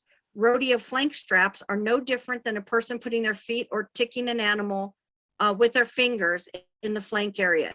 A tight flank strap is now how handlers get the bull to lie down. The Los Angeles Equestrian Committee is rooted in and entwined with the history of Los Angeles. Equestrian sports are a healthy outdoor activity promoting important emotional bonds both between animal people and humans and animals. We on the LAEAC, which is the Los Angeles Equine Advisory Committee, are proud of the family and youth that are out riding, caring for our equestrian friends and companions. During this time of COVID, the horse industry has exploded. The number of horse owners, by our calculations, have increased by 20% or more. People that are told to be housebound have found a new lifestyle in the equestrian community. Regrettably, there are those who see any human-animal interaction as cruel and obtrusive, equating horse and dog ownership as kind of slavery. Humans and animals have sustained mutually beneficial relationships for millennia. This motion is seen by the LAEAC and the larger equestrian community as slippery slope. Ban rodeos and youth gymkhanas tomorrow. Every equestrian event, jumping, polo, dressage, riding. The LAEAC asks that you include representation in planning meetings or other activities which will impact equestrian use, equestrian keeping, including discussion and motion should it be brought to the City Council for a vote. We feel early participation would have provided valuable knowledge which enabled the process to move smoothly and protect the interests of stakeholders in a transparent and effective way. We have a chance to show America that we in the West value our equestrian heritage. We value the horses, bulls, and cattle that we compete on. And with I personally remember the names of the bulls, Charlie Brown, EM, and Dracula, that I rode at rodeos to get my college education and at pro rodeos like Madison Square Gardens. Cowboys and cowgirls, charros, English riders, jumpers, and every other equestrian discipline of all ages and color have come together to ask you not to pass this short-sighted ordinance. We value and hold sacred our lifestyle. This council motion will only crush dreams of our young riders, but will push other multi-billion-dollar industries out of Los Angeles. A wise man once said, "No hour of our life is wasted that is spent in a saddle." We thank you for your consideration and look forward to your response. Sincerely, Dale Gibson, President of the Los Angeles Equine Advisory Committee. Okay, do I have a motion? The motion that was written is to oppose the rodeo ban and to support the letter from the Equine Advisory Committee. Do I have a motion to do that? I'll make that motion. I will second. Thank you, I'll Lenny. second it. Okay, I heard John Von Gutten as a second. Thank you, guys. Okay, and do we have a couple of hands up in the attendees? I'm going to go ahead and call on the first one. Mel Wilson, go ahead, please. Sorry, you can talk. Good evening. Okay, we'd like to give everybody 2 minutes on this. If you need the whole 2 minutes, go ahead. Sure, I'll try not to take 2 minutes. I know it's a long night and you guys go through some stressful work. My name is Mel Wilson. I'm a Valley resident, a realtor, and a business person who grew up in the San Fernando Valley. I'd like to speak to this issue of the rodeo prohibition. As a realtor and a land use consultant, I think that this is a slippery slope by allowing the city to prohibit rodeos. It's another step toward an erosion of the equestrian way of life. So I would urge you to, work hard to not allow this to happen. Your council members should know better. I believe that back in November of last year, they voted to go along with this prohibition. And I think it's going to hurt a lot of folks. I have friends who own the Monteverde Ranch, the current owners and the previous owners. And I know they board over almost 200 horses there. And this is a part of therapy. They have horse therapy that they have for people who are disabled and kids who are at risk. So I just think that, this needs to be an issue of open space, preservation of equestrian lifestyle. And in the long run, it's going to help in the climate control, climate change issues, because it's more open space, less cars, and less congestion. So I'm Mel Wilson. I am a businessman. I'm running for mayor of Los Angeles City. I grew up in Pacoima. And I will fight with you to make sure that there's no prohibition on rodeos and other equestrian type uses in our city. Thank you. Gerardo, your hand is up. Did you want to speak to this item? Yes, Amor, I want to say we need the horses. It is a protection for the area that we live on. For the open spaces, we need the horses for us, for ourselves. We need the open spaces. Me as an artist, I need the open spaces.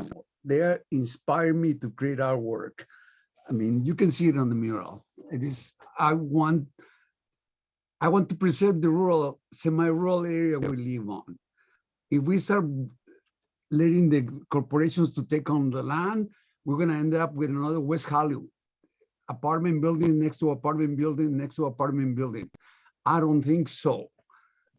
Let's fight this. That's all I want to say. Thank you, Gerardo. Okay, going back to the board, are there any comments from board members?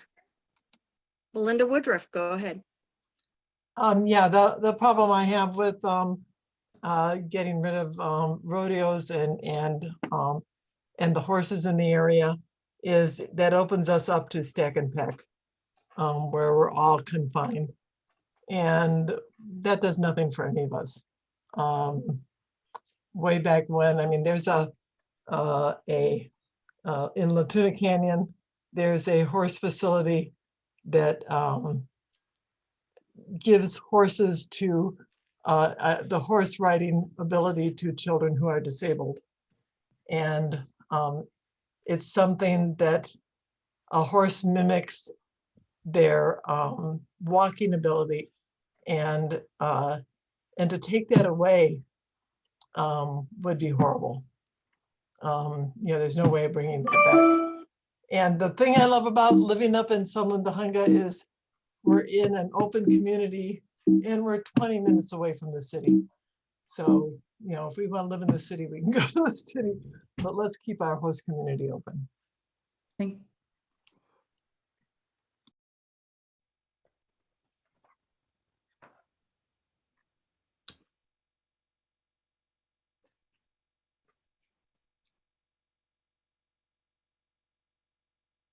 Lydia, are you there? It's like her microphone is off. Yeah, I'm talking to myself. I'm sorry. I just want to remind everybody it's a little after 10. Trevor, go ahead. Yeah, I appreciate what everybody said. I'm a country boy from Kansas. I agree with rodeos. And I don't understand the issue. I haven't heard the opposing viewpoint, why we would vote no. It seems especially representative of this community, it would be an easy yes. So for those, if there's people who are saying no, what are the reasons? Because I'm with the majority here. Thank you, Trevor. Lenny, go ahead, please.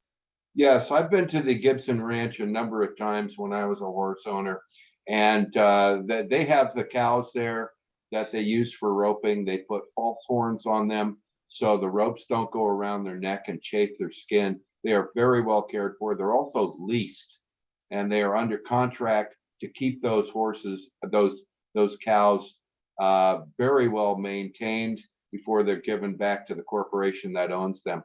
So there's no animal cruelty going on, especially here in California when it comes to rodeos. So that objection is nullified. Thank you.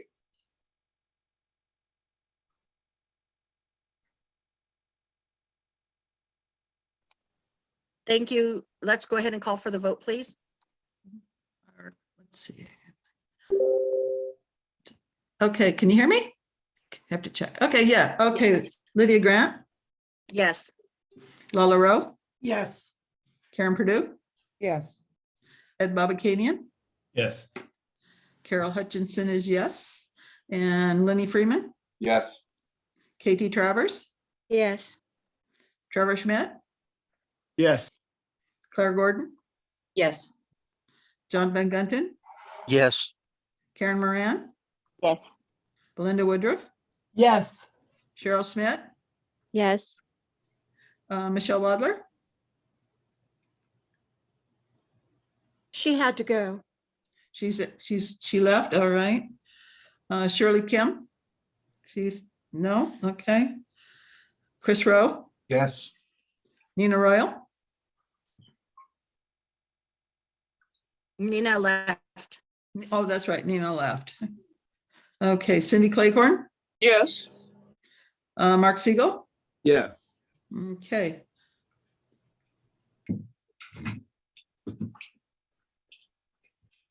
$16 yes, 3 absent. Okay. Thank you very much. Okay, we only have a couple more items. We'll try to whip through them. Number 10, oh, sorry, item L, discussion. Carol, if you could put that one up. That's Council File 22-0176, LA Wildlife Education and Rehabilitation, LA Wildlife Education and Rehabilitation Center, Wildlife Protection and Care, Potential Site Identification.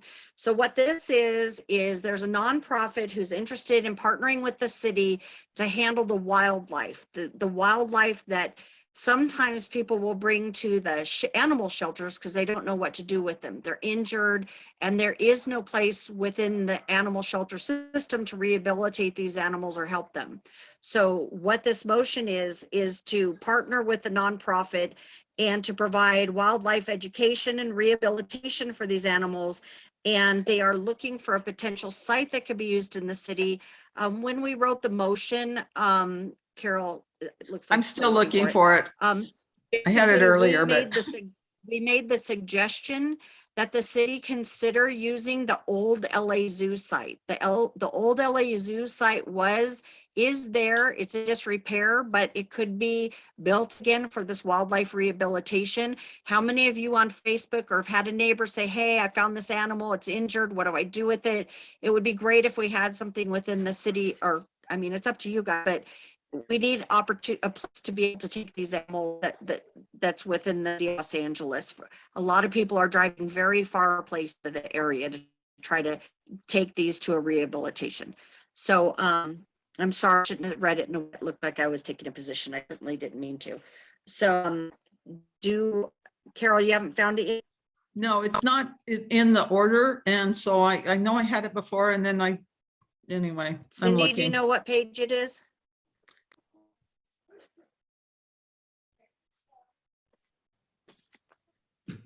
Oh, I found it. Yay. Okay, thank you.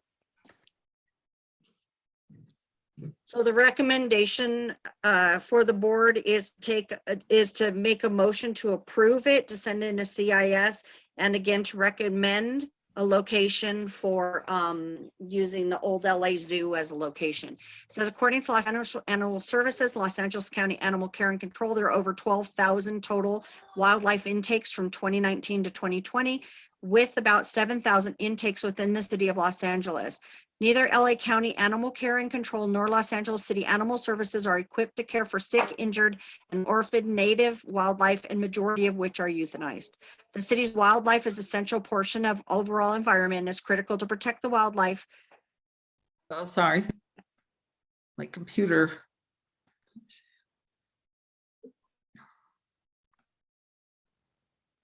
Okay, give me another moment. Darn it. This is a test. This is a test. Ugh.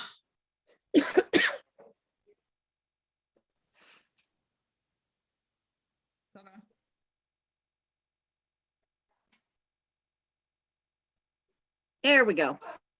LA Wild, oh, I don't know where I left off. The majority of which are euthanized. The city's wildlife is an essential portion of the overall environment and is critical to protect the wildlife within the city's boundaries, especially in the urban metropolitan areas. LA Wildlife Education and Rehabilitation, LA Wild, is a nonprofit organized and explicitly operated to rehabilitate and release back into the wild, sick, injured, or orphaned local wildlife into the metropolitan areas of Los Angeles. Additionally, LA Wild provides educational programs for the public on how to coexist with wildlife to minimize negative outcomes for residents, businesses, and local wildlife. LA Wild is proposing an education wildlife rehabilitation center comprising an animal hospital complex and space for LA Wild administrative staff. The proposed hospital complex includes an intake desk, intake exam and treatment rooms with digital x-ray, animal care rooms, treatment, surgery room, a kitchen for animal food preparation, as well as animal care laundry facility and outdoor wildlife rehabilitation enclosures. Additionally, the administration space incorporates the executive director and staff offices, an outdoor patio, and a volunteer training and education room. The proposed rehabilitation center will be fully equipped to provide the necessary care for any native wildlife brought into the facility for which LA Wild will be permitted. LA Wild is looking for a secure and quiet site with 1 to 2 acres of land appropriately zoned for wildlife rehabilitation with access to water, power, and sewage. The site will need to include staff and volunteer parking and public access to deliver injured wildlife to the animal hospital. The site must be offered at no cost to LA Wild. However, LA Wild will be responsible for all administrative staff, operating expenses for the utilities, building, trailers, office and hospital equipment, medical supplies, food, and animal enclosures. I therefore move that the City Council direct the Department of General Services and the Department of Recreation and Parks, along with Los Angeles Zoo, to report within 60 days the potential locations that could meet LA Wild's facility requirements for an LA Wildlife Education and Rehabilitation Center. Do I have a motion? I move, this is Lala. I'll second. Lala, thank you. That was Karen. Yes. Okay, so Lala made the motion, Karen seconded it. Do I have any comments from the community members? Any of the attendees want to raise their hand if they'd like to make a comment on this item? I see one hand. Gerardo, go ahead, please. I would like to see the old zoo as the wildlife sanctuary. I think that we need one. And it's perfect. It's already set up. All the setup is there. The infrastructure is there, is what I mean. The rest has to be planned, but we need one. We have no space here in Shadow Hills for wildlife, except for the Teranga Ranch. And somehow we need more for the whole city. We need a space. I think the old LSU would be perfect. I don't know if you have been there, but it is great. It's a good place to go for a walk. It's in Griffith Aw. Park.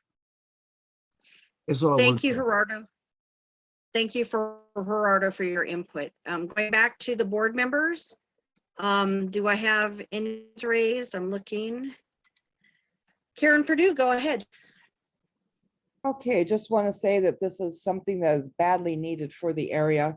We lose a lot of our wildlife across the foothills in La Crescenta, La Cañada, and as far as beyond Pacoima. There's nothing in the immediate area that will take care of an injured wild animal. I've been involved with a couple things with that, and the nearest one I believe was in what's that city?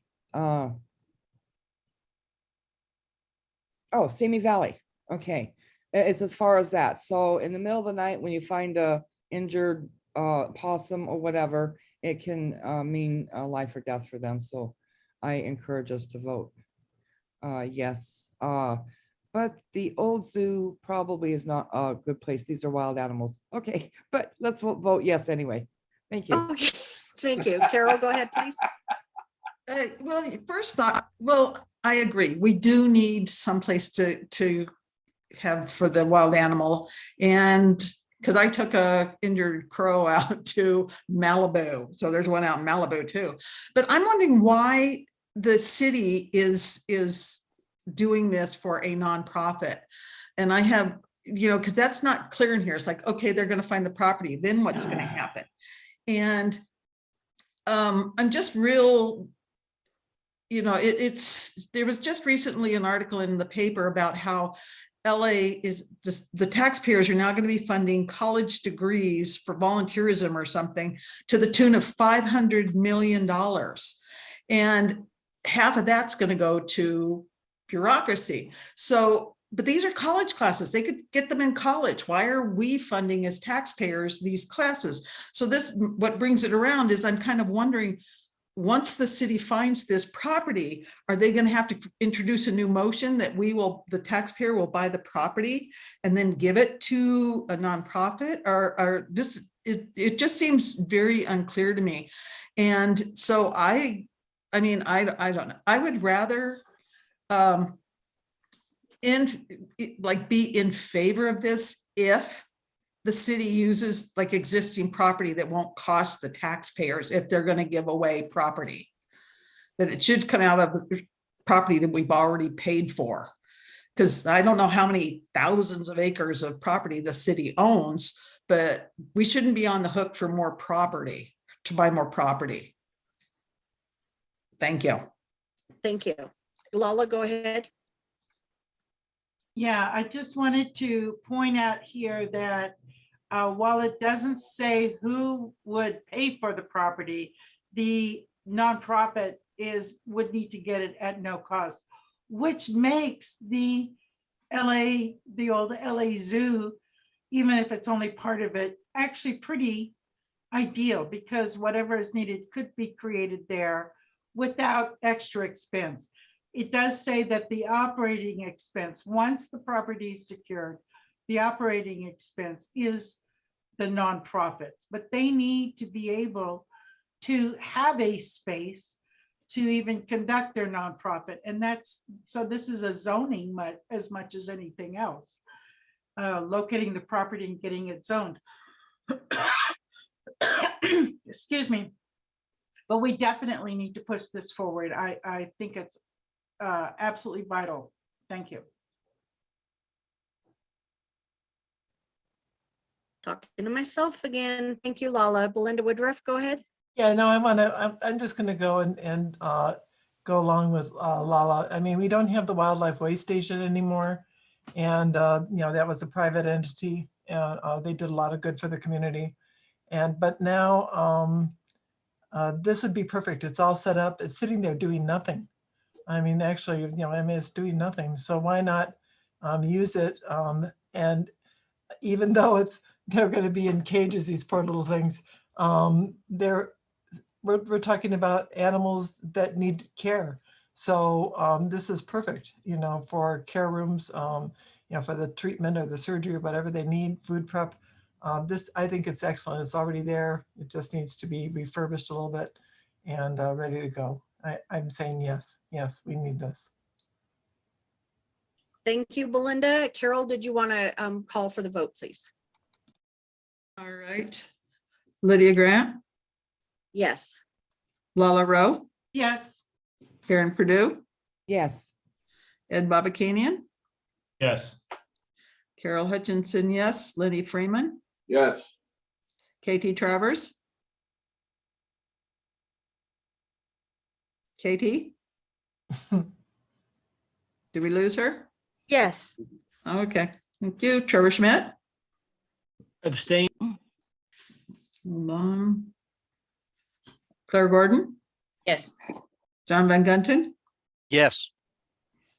Karen Moran? Yes. Linda Woodruff? Yes. Cheryl Schmidt? Yes. Michelle Wadler? Michelle had to leave, right? Looks like it. Yeah, it looks like she's gone.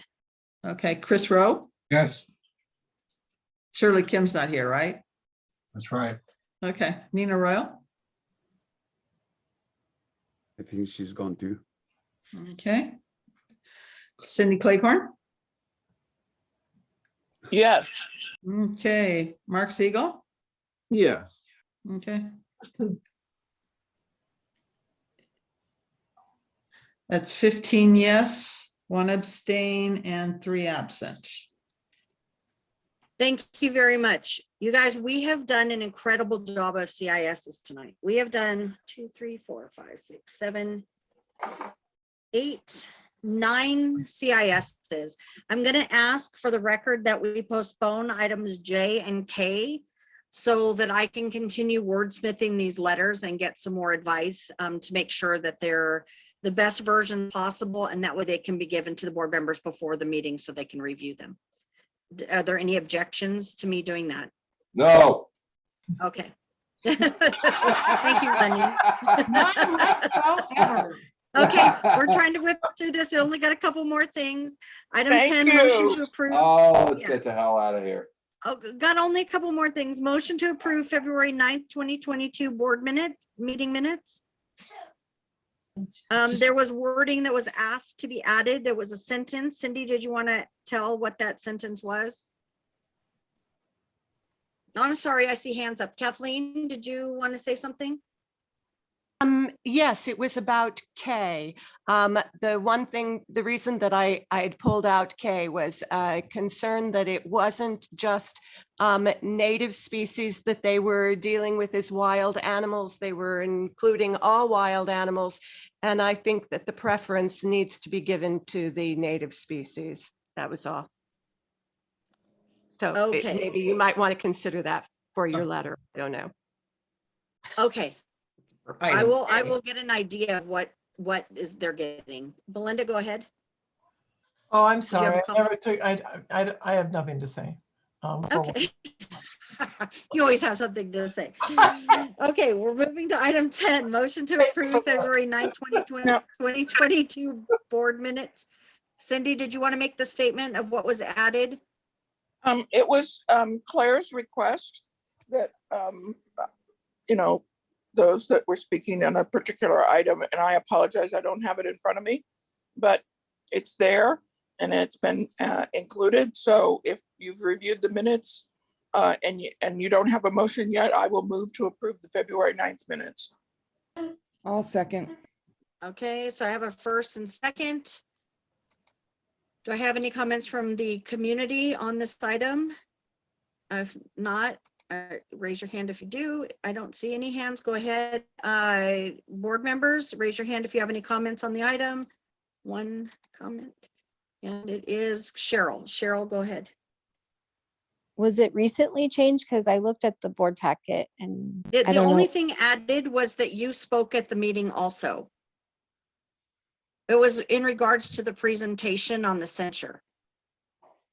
Okay, you can't show Mark that part? presented it. Well, Mark presented it. All that was added was Cheryl Schmidt smoke also, I believe. Oh, yes. Okay, that makes sense. Okay, thank you.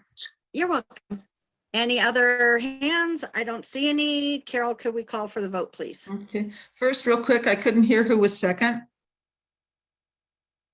That was me, Karen. Karen Karen. Purdue. All right, thank you.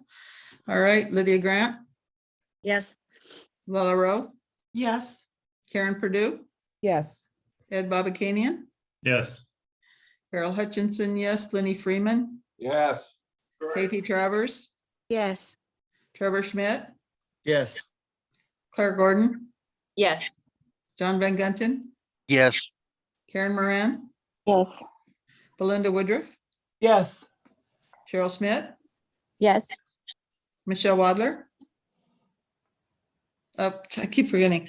Chris Rowe, Yes. Cindy Claycorn, Yes. Mark Siegel. Yes. And just for the record, Shirley Kim is still absent, Michelle Wadler and Nina Royal, correct? Correct. Okay, thank you. I mean, I'm skipping. There's nothing in particular that to break under that item.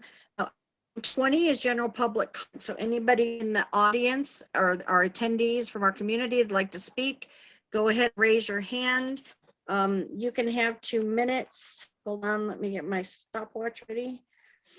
Okay, I see Gerardo, go ahead. No, I'm sorry, I clicked by mistake. Okay, thank you, Gerardo. Mel Wilson, go ahead, please. Well, good evening again. This is Mel Wilson. I'm a CSUN business grad, All-American football player and NFL football player who grew up in the Northeast Valley in the communities of Pacoima and Mission Hills. I am a candidate to be mayor of Los Angeles City. I'm the only candidate on this ballot that is from the San Fernando Valley. And so I am reaching out to all communities.